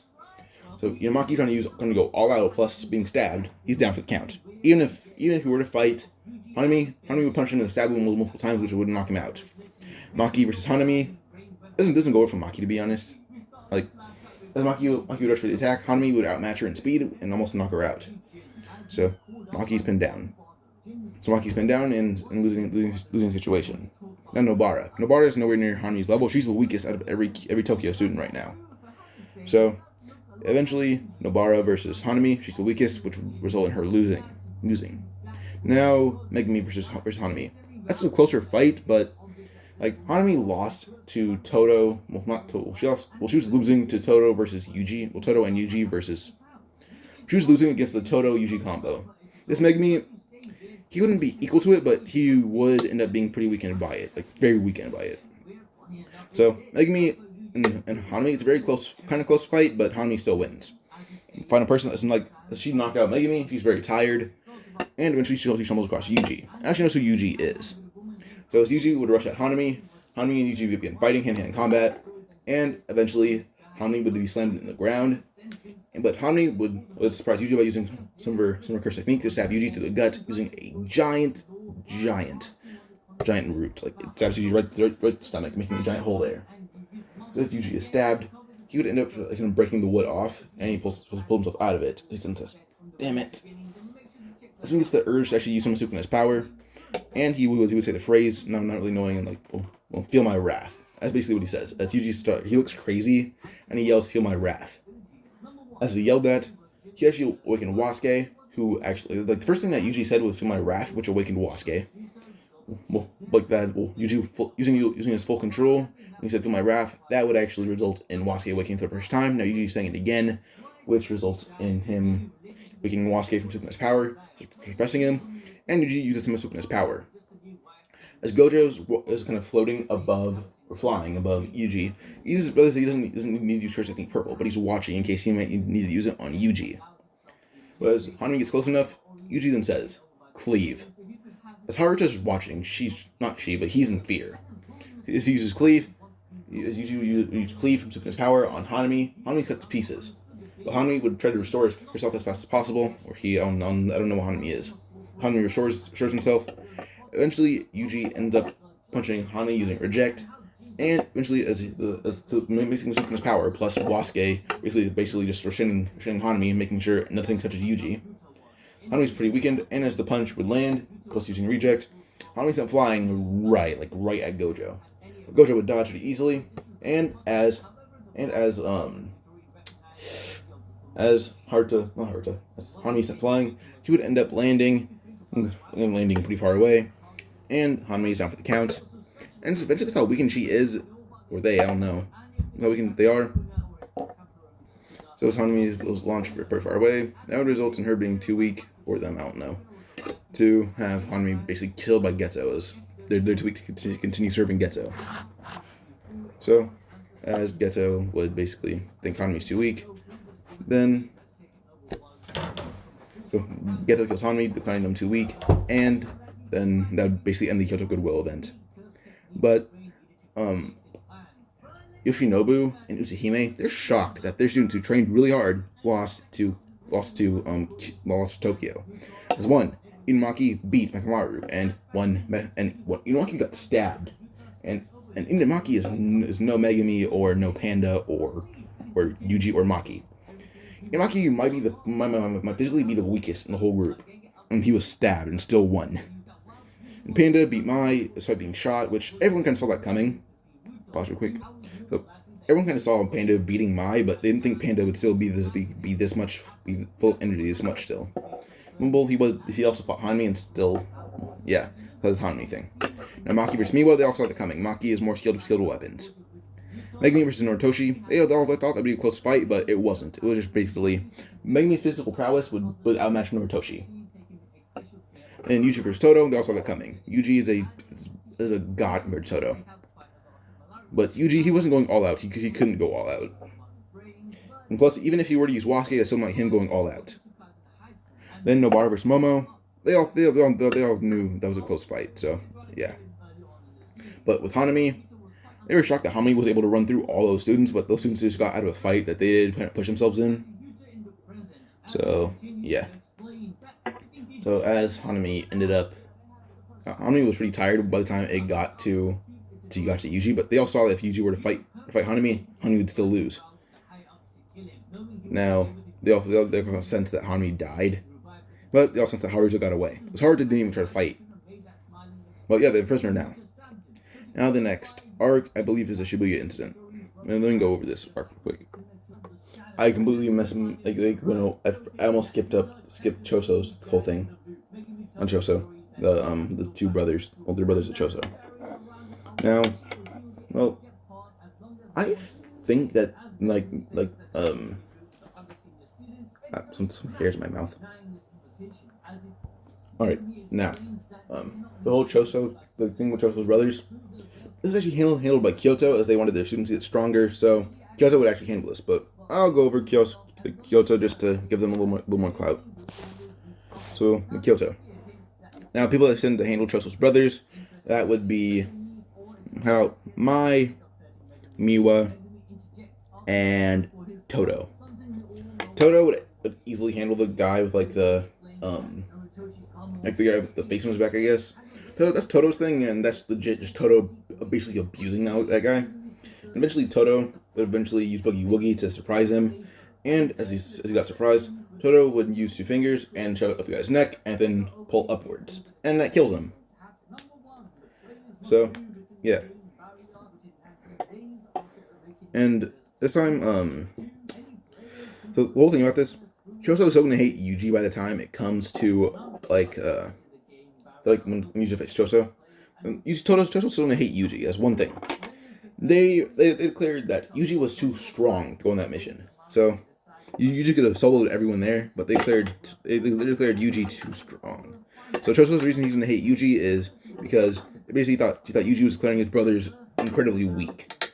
So because of them being declared weak because Choso think that Yuji declared his brothers weak, then yeah, that's the reason Choso's going to hate Yuji. But he's still going to hate Toto as well. So Toto is going to be hated on by Choso, so is Yuji. For a bit, not that long. But yeah, so Toto claps the guy with the back, the face on his back. Then Miwa and Mekamaru, I believe. Yeah, Mekamaru would handle the other two pretty well, but they do claim Sukuna's finger, and eventually they leave it to their principal, who gives it to Tokyo. Oh, once Tokyo gets finger, they can feed it to Yuji. Now, Yuji, he was able to tell the higher ups he did make a binding vow to Sukuna, but Sukuna did tell Yuji, he made sure Yuji didn't forget it, but Sukuna reminded they have a binding vow.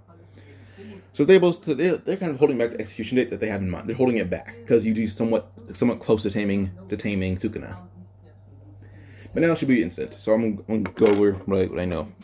All right, so reading, and I believe I left off with basically the Shibuya arc back to begin. So basically, we're gonna start this off with when Gojo has to fight the other ones. So basically, due to Itadori basically abusing Hanami, Ghetto had to kill Hanami. So this resulted in Ghetto looking for a new person to basically replace Hanami, and that left Haruta. And Haruta isn't strong like other sorcerers or spirits, so this actually results in Ghetto having a lot of the spirits pour the cursed energy into Haruta, and Haruta almost dies from it, but he is genuinely, I guess, enhanced by it. So Haruta is able to gain the strength of a grade 1 spirit. That's where Haruta lies now. Sorry, my mouth is very salty from what I just ate. But yeah. Now eventually after Haruta's powered up, Gojo would have to fight Haruta, Choso, Jogo, Maito, and Geto. She joins in this time, as like I said before. Gojo's a slight bit stronger due to him, due to what he had to do to train Yuji and Yuta.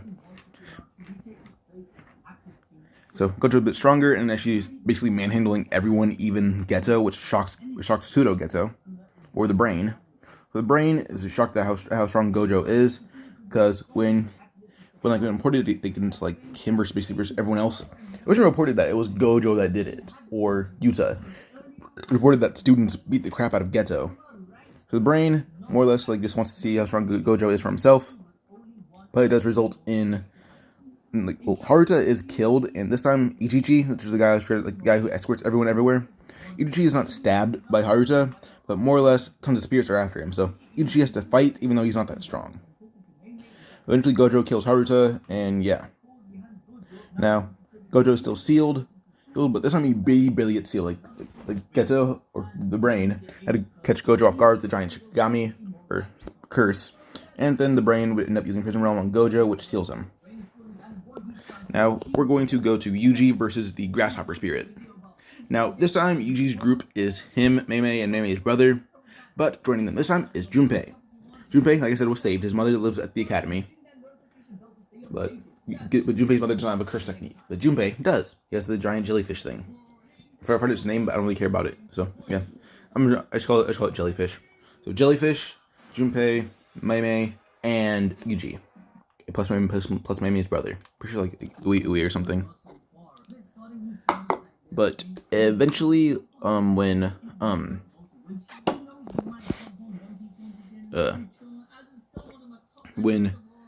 Yuji has to fight the Grasshopper Spirit, Yuji looks at it and decides that Junpei should fight it. So Yuji sits down watching, and this leaves Junpei to use a jellyfish to stun it a bit. Now, Junpei did get strength and speed enhanced just from training a bit, but he's nowhere as strong as he could be. But he can use Divergent Fist. That's how much energy he has. So eventually, after stunning the Grasshopper, Junpei would use Divergent Fist to punch it into the air. The Grasshopper Spirit is about to stab Junpei right through the forehead. Now, as soon as the Grasshopper Spirit would make a slight bit of blood trickle from Junpei, it realizes all its limbs are gone, all of it. Considering question what just happened, as Yuji then says, "That wasn't a combo, but you're done for." Something cursed spirit then falls in half, as what Yuji did basically was, he basically rushed at the spirit using Black Flash, and he used his fingers, using so much force that they basically turned into a knife. And then he used his fingers, once the spirit would realize what happened, he used his fingers again and cut it in half. Yuji chuckles looking at Junpei, saying, "Alright, you alright?" Junpei would nod as he rips the blood off his forehead, which Mei is actually shocked. And Mei's brother didn't think anyone could move like that. But Yuji's incredibly flexible and strong physically. Now Yuji, he doesn't really care about Mahito right now, like not as much as he doesn't care. Like, he cares about the Mahito, the spirit. But like the one thing that Yuji's mad about right now is one of his friends, Mekamaru, was killed by Mahito. That fight went pretty similar, but Mahito basically blasted in half by Mekamaru, and Mekamaru, well, did die, but Mahito's lucky to be alive right now. He barely lived through that. But back off that topic now. So, yeah. So, eventually, Yuji does end up having, like, everything kind of goes the same up until the fact that it results in, like, so none of his friends / student, the guy with like the mask and the Shikigami, like kind of like Megami's technique, but not like it. That guy will end up still fighting Toji. Toji's actually impressive. This guy is dodging a few of his punches, even punching his fist back, because that guy still has to fight Toji. But eventually, Toji would end up getting upper hand on him by hitting him in the throat, which knocks him out. Toji chuckled, saying, "Oh, just not coming back to life, and I get a fight like that. Impressive." He looks at the old hag and kills her, because he wanted him to kill all shamans. But it just resulted in her dying too. But now we go forward a bit to Yuji and Megami versus that guy with the Ember technique. Now, eventually as this fight is going on, Yuji would end up fighting him, and eventually, once he gets back, Sukuna and Wasuke, they're not like friends, but they're able to analyze curse techniques once they put their minds together. As one, Wasuke is basically 3 humans in one. And I'd assume Wasuke and Yuji's parents are incredibly smart, because, they seem smart. Plus, we have Sukuna, who's ingenious. So, after a bit of just figuring out what's happening, after they figure it out, it leaves Wasuke to actually come out and tell Yuji he has a technique that makes attacks coming at him weaker. And Wasuke said that out loud. So, it's been like a minute into the fight. As soon as Yuji realizes that, or hears it, then Megami hears it. The guy with the inverse technique is like, "What just happened?" But Yuji then says, "You seem to like making attacks weaker. See what happens when Wasuke fights you." As Yuji then says, "Wasuke, go have fun." As Wasuke then shoots out at the guy with the inverse technique and grabs him. Now, just to weaken the grip of Wasuke, but Wasuke is still incredibly strong, even while he's weakened. So Wasuke would grab both sides of him and eventually start tearing him in half. As Yuji sees this, Megami's frog would just slap its tongue right downward on the guy's body, which basically slaps him in half. Megami's frog is coming in clutch a lot, even though against Noritoshi. So Megami's frog basically slaps the guy in half. He chuckles and high fives Megami. "Alright, we win." They look at hordes of other spirits, and there's a lot more spirits, as Geto's body is a lot stronger than it was, as Geto's body, before he died, had to train a bit. And catch up with Yuji is, well, they're not trained, but he had to learn to push his body to the limit. And yeah, eventually worked. But fast forward a bit, and eventually Pseudo Ghetto would end up making more spirits appear, mostly around Yuji and Megami. So Yuji would just say, "Let me handle this." Maybe he said, "No, I'm good. I'll do it." Suddenly Megami clears his whole body on Black Flash, which is very rare. He only uses it for around 1 second. But as soon as he used it, around half the spirits would be gone, with Megami with its leg out and some completely different location. So, yeah. And as Yuji looks at Megami, he says, "Impressive, but not impressive enough." Suddenly, Yuji in an instant appears next to Megami with every other spirit dead, and Yuji with a bit of blood on one finger. Yuji basically Shigan'd every other spirit. I wasn't say fingered, but no. Like, he kind of jammed his finger into their brain, and then that was really it. He exercised them that way. That's what Yuji's wearing. He's kind of wearing what you see in that picture, but not fully. Yuji's wearing a basic red headband that pushes his hair back a bit, just kind of like a sweatband. And then he has a jacket that, well, there's sleeves on it now. Like there's sleeves, and it's kind of open with, he has a headband, sweatband, then jacket that goes under his elbow, and then he has a pants and the shoes. then a white shirt. But yeah, that's basically what Yuji wears. If people don't like it, I don't care. I like it.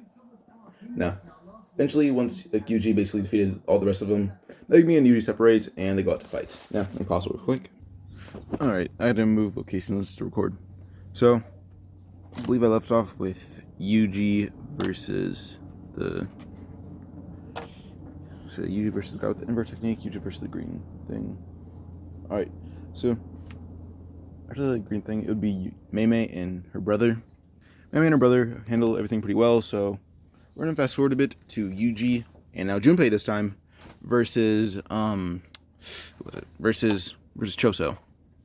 But we're gonna go over into a different part of the battlefield where it'd be Nanami, Megumi, Nobito, and so Nanami, Maki, Nobito, and Megumi. Those are the 4 people in that fight. And they're fighting Dagon.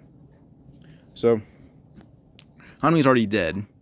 And Dagon had heard of that, like, well, Dagon heard about that Maki had fought Dagon, and Dagon was a little mad. So, knowing who Maki is, Dagon would still evolve into using his domain expansion. And Dagon is still pretty beat up still. Well, still gets beat up. This time, Maki, who's actually very close to a special grade sorcerer. Well, even though it says, like, you know, well, Maki is a grade 4 sorcerer. She's still pretty strong, so that'd boost her up to a grade 2 sorcerer just off of skill, even though she should be around special grade. Because Maki is around special grade, she would end up having to fight. She still fights with Dagon, and this time with her skill level, she's actually able to able to critically wound Dagon. When Dagon is stabbed by Maki, this will lead Nobito to beating crap out of Dagon, and Nanami had heard from Nobito that Nobito declared Maki pretty weak. But Nanami, seeing how Maki's skill level is, and so Nanami is a special grade now. I forgot to mention that. He's a special grade sorcerer. But basically, Nanami, from what he had heard from Nobito, thought Nanami was very weak. Even though Nanami figures out that Nobito lied. Nobito seeing firsthand how strong Maki is, as Nobito, he could beat up Dagon, but Maki did the most damage. But eventually Toji still breaks in after, first Megumi would cancel out Dagon's domain expansion with his own.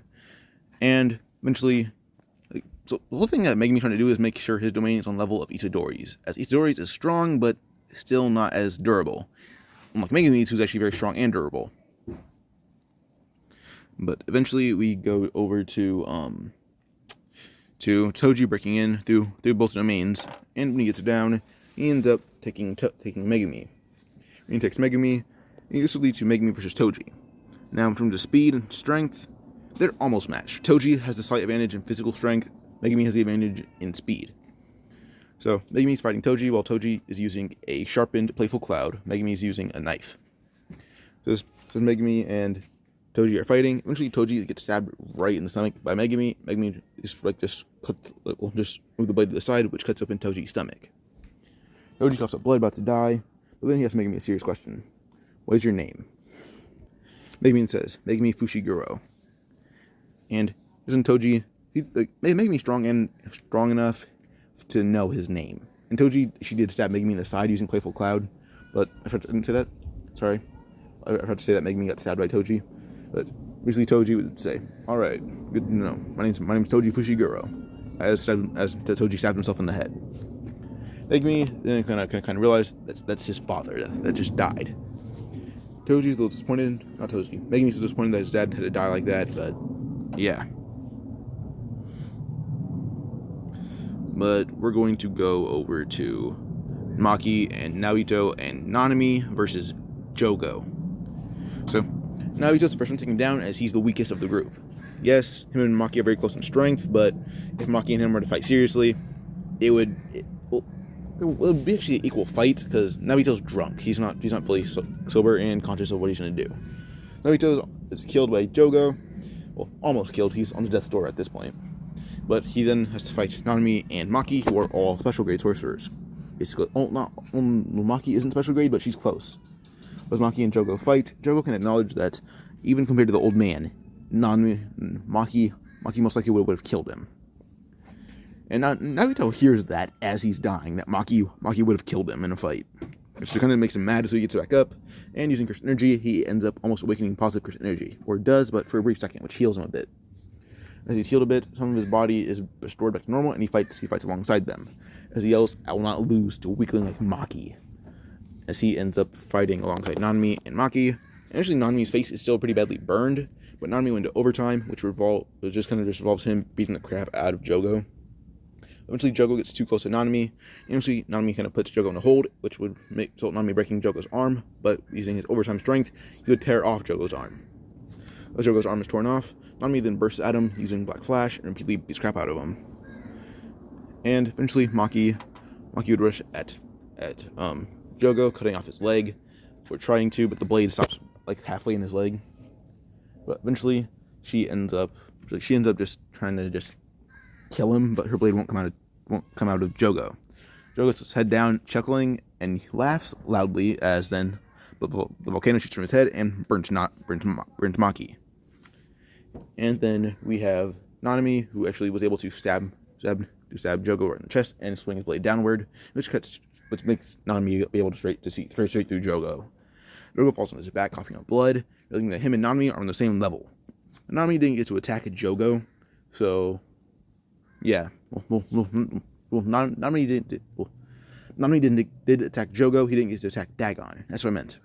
Nanami was attacked by Dagon, but he just easily broke away from Dagon. Nanami had his eye burned away by Jogo and some skin. Now, after Jogo can tell that Nanami's his level, he just leaves. He doesn't want to fight. But we're going to go to Nobara and I believe her name's let me pause. Actually, no, I'm not gonna pause. Her name's not Rika, but like Rita or something. Original Rita.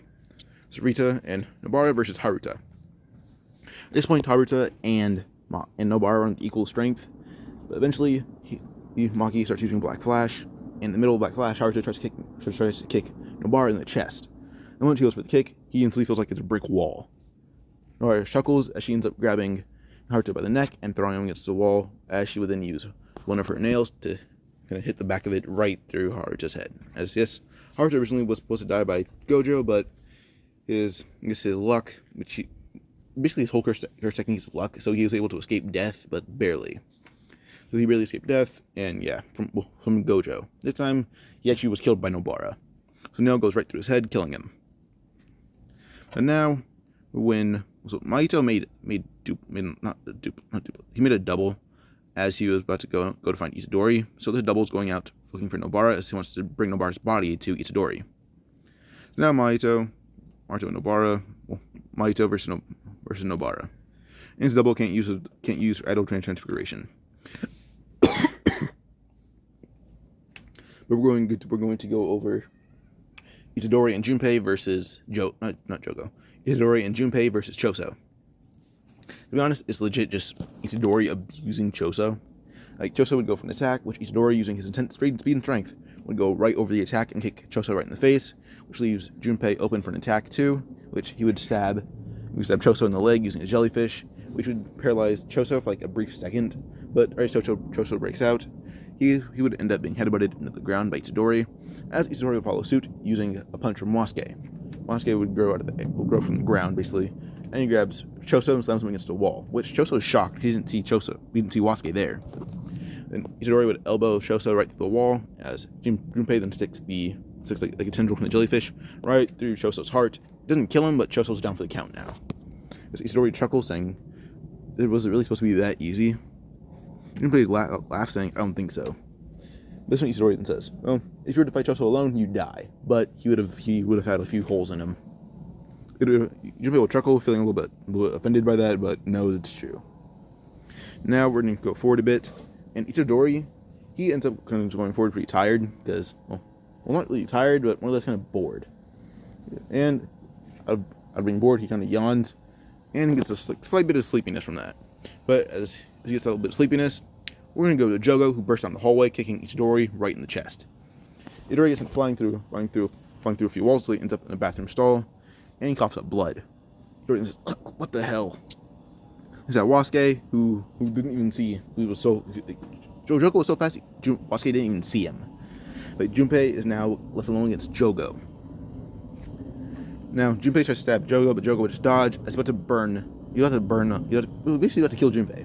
There's out a lot of fire towards Junpei. It's Itadori. Only thing he can do is basically just hold off the attack with using his own body, and that's what he'll do. He'll hold his hand out as he's being burnt, and Jogo immediately ceases the attack, saying, "Damn it, no! I'm supposed to kill him." Then Itadori looks at his hand, which his fingers are gone. And Itadori, he just says, "Damn it!" as he uses positive energy on his arm, which restores the flesh, and a little bit, well, his fingers are restored too. Itadori then says, "Alright, you pissed me off now." Now, this will result in Itadori powering up to mastered Black Flash, which is not going to last for long, but it's going to be a fight. So, Itadori using those 2 seconds, or at least 3 seconds of Black Flash being mastered, he repeatedly abuses... He's abusing Jogo at this point, because with his speed and strength.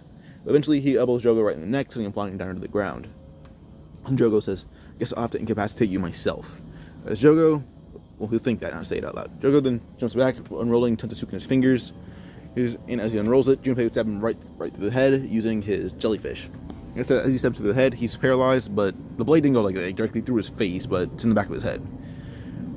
Now, Junpei is using as much curse energy as he can to channel it through Jogo, and eventually it's too much curse energy, and it knocks out Junpei. Junpei falls unconscious, so we go to Jogo, who's stunned in place, like he can't move. Itadori lets her grab a finger, until Jogo actually get control back of his body as he tilts his head down, and blasts Itadori with all the flames. Itadori tries to use Wasuke, but Wasuke's fingers eventually burned away, as Wasuke was only time to summon one finger. Wasuke's pretty slow. So, that one finger is burned away, and eventually Itadori's whole body is caught in the flames.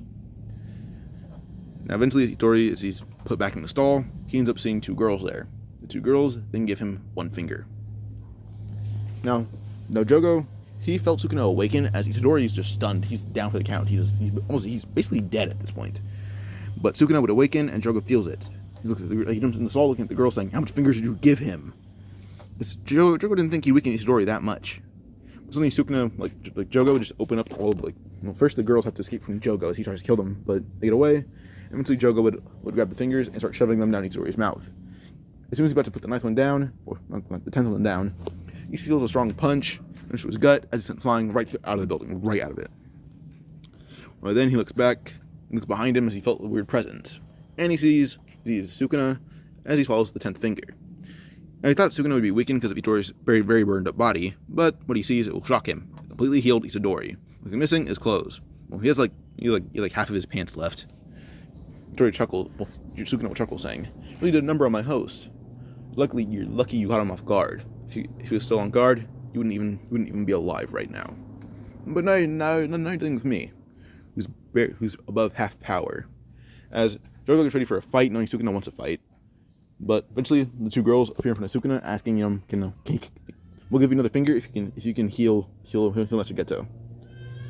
And this time, this is when Sukuna will say, "Who do you think you are to try to bargain? Not bargain, but to give me an ultimatum? Who do you think you are to give me that?" As he kicks down at the girl that gave it and shoves his hand right through her head. The sister will try to use her phone, which is her curse technique, but I forgot it. Sukuna just shoves 2 fingers right through the phone into her eyes, and then pulls up, killing her. So as the girl's killed, I was hear a baby in the background. Sorry, my brother is really mad. So I'm not mad. He won't go to sleep. But yeah, Sukuna will shove 2 fingers through the phone in the girl's eyes, pull up, and she's dead. Looks at Jogo as he says, "Now, if you have any more fingers, hand them over." Jogo says, "How you're acting right now, I guess I'll have to kill you or put you in your place." Jogo in his mind was like, "What the hell am I thinking? Putting Sukuna in his place is impossible." And Sukuna's pissed off, majorly pissed off. Suddenly a large burst of flames shoot from his, just from his hands as he says, "Are you seriously talking to me like that?" As the whole building below Sukuna would just blow up. Jogo falls to the ground until the moment he looks at the ground, Sukuna is right above him, not below him, as a fist firmly planted in his face and him flying into the air. Itadori, or Sukuna, being pissed off, will punch Sukuna through building after building after building after building. Until eventually, he ends up in front of Mahito, who's actually, the real Mahito, who's fighting Nanami. Now Nanami, with his eye pretty badly burned, Nanami is being pushed to his limit by Mahito. As him and Mahito are... Nanami's a little bit stronger, but he's still being pushed to his limits. And eventually, Mahito about to use Idle Transfiguration on him, but in Nanami's head, he will say, "Come on, the old geezer can do it, so can I." Also about Nobito, he only healed like one of his arms and a little bit of his face. The rest of his body was pretty badly burned, which did result in him falling to the ground, almost dying. So yeah, Nobito will not live long enough to master, not to use a basic amount of positive Christian energy. But Nanami, on the other hand, as he's trying to find ways to escape this, he didn't realize this. Positive Christian energy can negate Mahito, or at least cancel out his transformation. But he will be weakened by the Idle Transfiguration. So once he transforms, Nanami then says, "Come on, come on."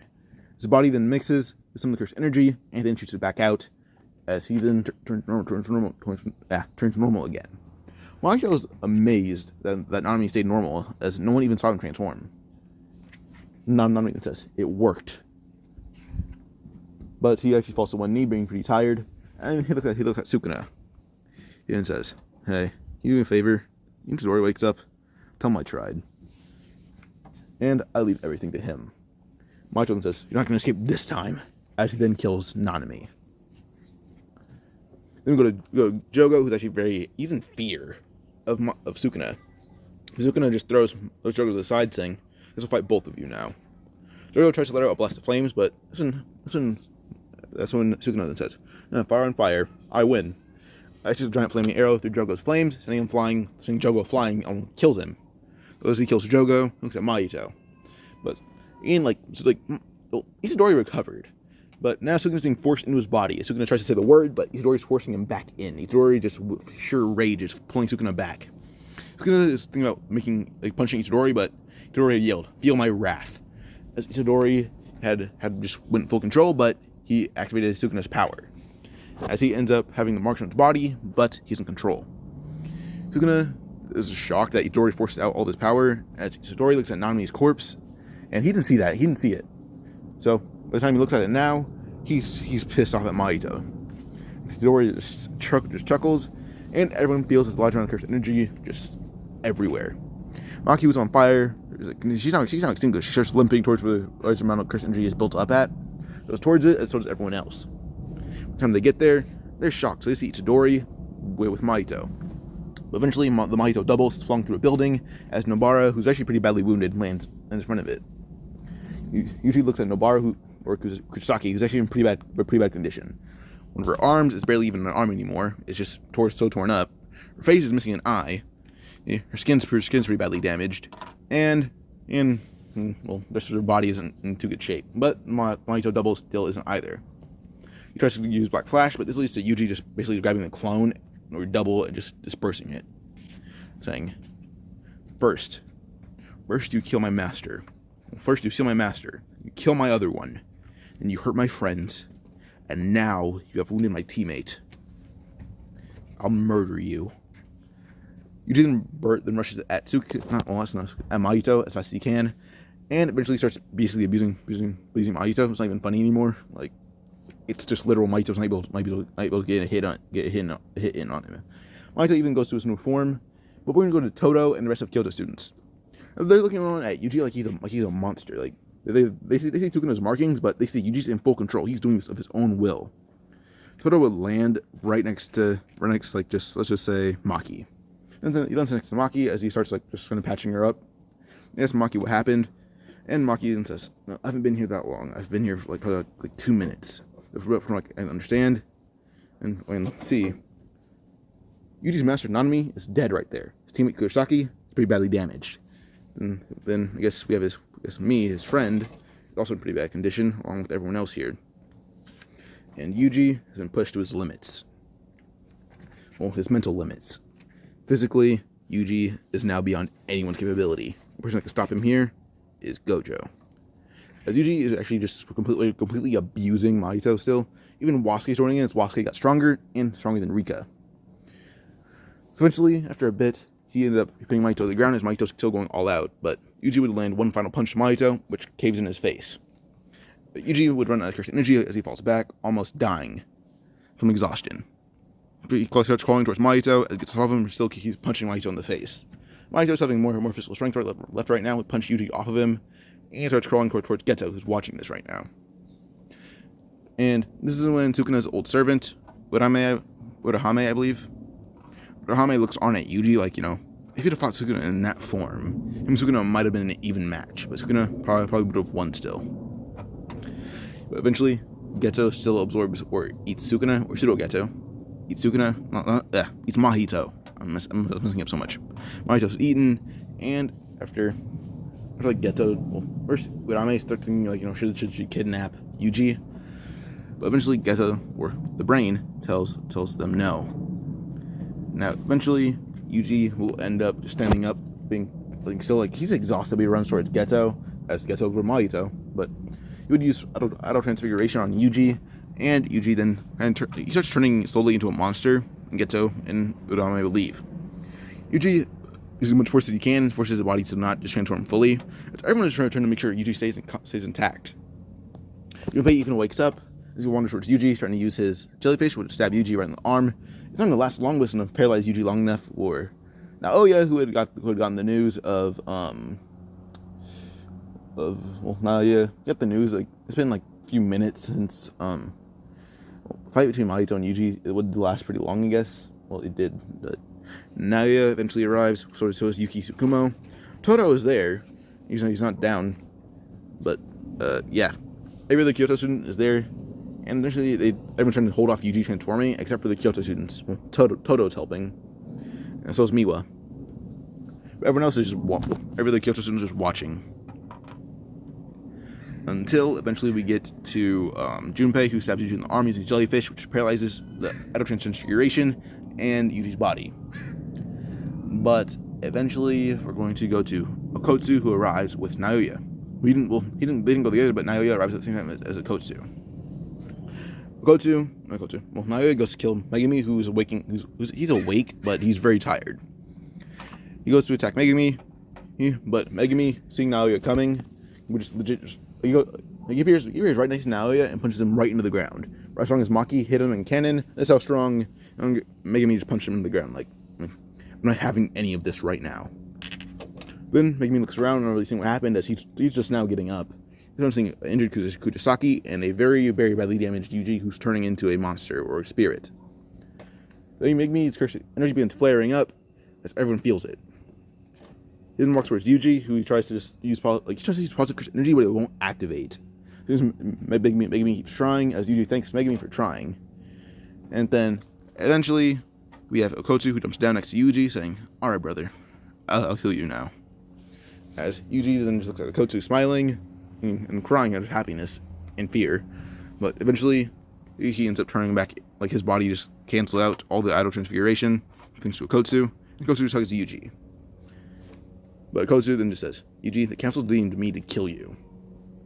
Yuji, realizing what just happened, kicks Okotsu right in the face, sending him flying away. Okotsu lands on his feet, saying, "Quick reflexes." Megumi is ready to fight side by side with Yuji, as Yuji was allowing this, actually, which shocks Okotsu, thinking that Yuji wanted to fight his brother alone. But Yuji then says, "Megumi, I can't use cursed energy right now. I'm too tired for it. I'm too tired to activate any of it." Megumi would nod, saying, "I barely any left, but I can still use it." Megumi then summons a few frogs, as Yuji and him then run right towards Okotsu. Okotsu and Megumi then begin. Well, Okotsu and Yuji begin fighting against Megumi and Yuji begin fighting against Okotsu, until eventually Okotsu ends up stabbing stabs Yuji right through the chest. But as the blade does go through his chest, Yuji grab the blade and just shatter it. As it shattered, Okotsu is shocked a bit, until Megumi from behind, using a black flash, to kick him right in the face, sending him flying into a building. And using the rest of his cursed energy, would use as much black flash as he can, which leads to repeated punches to the face. As soon as Okotsu is able to use positive energy to heal, Rika would grab Megumi, saying, "Don't bully Okotsu." But Megumi's Shikagamis are still active, and that's when Megumi then says, actually, there's my head real quick. Sorry about that. Megumi then says, "How about this? Don't bully me." As Megumi will use his final Shinigami, which is the giant Maharaga. As he used Maharaga will actually slap Rika right across the face, which almost cancels her out. But Rika is able to drop Megumi as Megumi then slapped across the face across his body by Maharaga. And Yuji is coughing up blood as the sword, piece of the blade is still in his chest. But Choso would jump down as he'd still get the false memory, and was down pulling the blade right to Yuji, and will use the blood to actually try to restore Yuji. He tries, and it's actually working a bit, so can't really complain. But eventually, Yuji is able to, he just passes out. Kotsu stands up as he looks at Maharaga, and using Inamaki's ability, would just say, die. And Maharaga will then disperse. Now he looks at Megumi, and everyone else, and we're going to fast forward a bit. We fast forward to when Yuji wakes up. Yuji wakes up to see Megumi tied up, because Megumi wants to beat the crap out of Kotsu for killing Maharaga. But eventually, Kotsu explains he's more on the side of Gojo than the council. So even if he was sent to kill Yuji, he wouldn't do it. You chuckle, saying, "Ugh, you could have proved that by not stabbing him through the chest." And we go to Wasuke, who's actually right behind Yuji, pretty pissed off. He says, "Don't harm Yuji." He chuckles, rubbing Wasuke's head, saying, "Don't worry, Gramps, I'm fine. But my chest hurts a lot." He stands up, walks towards Kotsu. Kotsu's questioning what Yuji's doing. Until Yuji punches Kotsu right across the face. Rika tries to slap Yuji, but Wasuke, being pretty enraged, almost tears off Rika's arm. But never mind that. Now, Yuji would talk to everyone for a bit until Yuki would intervene. Toro is with her right now. But eventually they end up going they go to Tengen's hideout. Well, not hideout, but where Tengen is. But we're going to go to the Zenin compound. The Zenin compound, we have Mai and Maki, and Maki is pretty badly injured, like more injured than Canon, since he's stronger, which resulted in Jogo using a lot more power on her. As Maki is injured, Ogi's Zenin would confront Mai and Maki. Maki, she doesn't need help, but she's kind of tired. So Ogi's Maki and Mai's father, by the way. Ogi would rush at Mai first, but Maki would trip him up, using her pure brute strength. We kind of shoulder block him, which results in him kind of spinning around as fast as not as fast as he can, but just spinning around really fast. As Maki only hit his shoulder. As he spins around, Mai would then use one of her energy bullets, shooting him in the shoulder. As the bullet hits, Ogi would rush towards Mai again, and actually stab her in the stomach. As she stabbed in the stomach, he then kicks Maki in the face, and repeatedly, till Maki coughs up blood. Then Mai looks at Maki, saying, "Sister, I will not hold you back anymore. I promise." As then Mai would shoot herself in the face using her own curse energy bullet, which kills her. Maki, being upset, would then be enraged as she stands up, and Ogi tries to kick her in the face again, but Maki just grabs his leg and tears it clean off.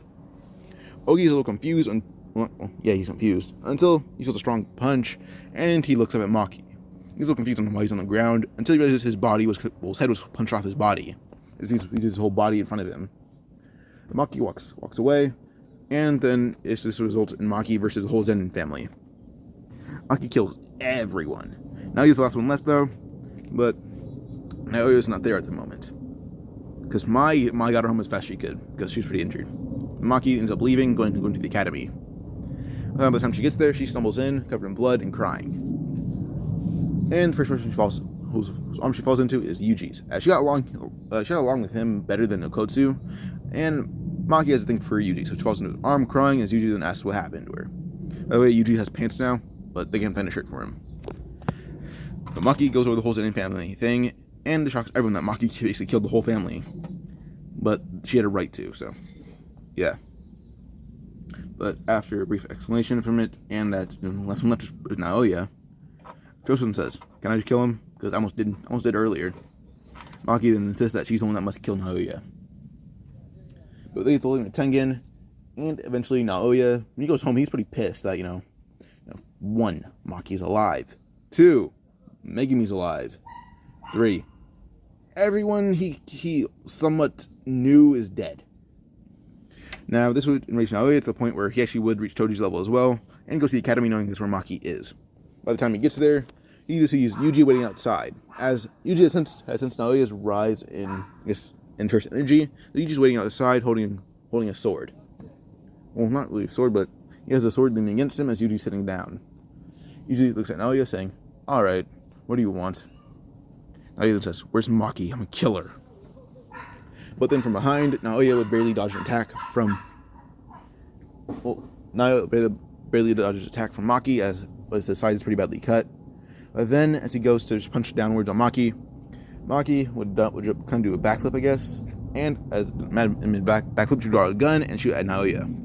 Naoya's hit in the shoulder, but he grabbed Maki by the neck and uses curse technique on her, and then he uses his insane strength to punch her through a wall. Now this shocks Yuji. She's like, she's that strong and still got hit like that? Maki got up, holding her stomach, as there's a fist imprint in it now. She coughs up blood. And Naoya keeps going for attacks, thinking that Maki doesn't have the gun. He thought he punched it away. But he didn't. Eventually, after Naoya gets close enough, Maki would chuckle, which makes Naoya a little confused, but still pissed. As the punch about to land, Maki chuckles as a loud boom is heard, and that's from Maki's gun, which basically blew the top of Naoya's head off. Naoya was killed, and he falls to the ground dead. Or so everyone thinks. But I'll elaborate on that as I'm about to end this part. So, eventually everyone talks Tengen, and the cloning games are about to begin. But Megumi wants Yuji on his team to help him save his sister. So I'll say that right now. But I'm pausing this part here for a bit. Hope you guys enjoyed it. Like, subscribe, comment if you like the video, comment if you didn't like it. Bye.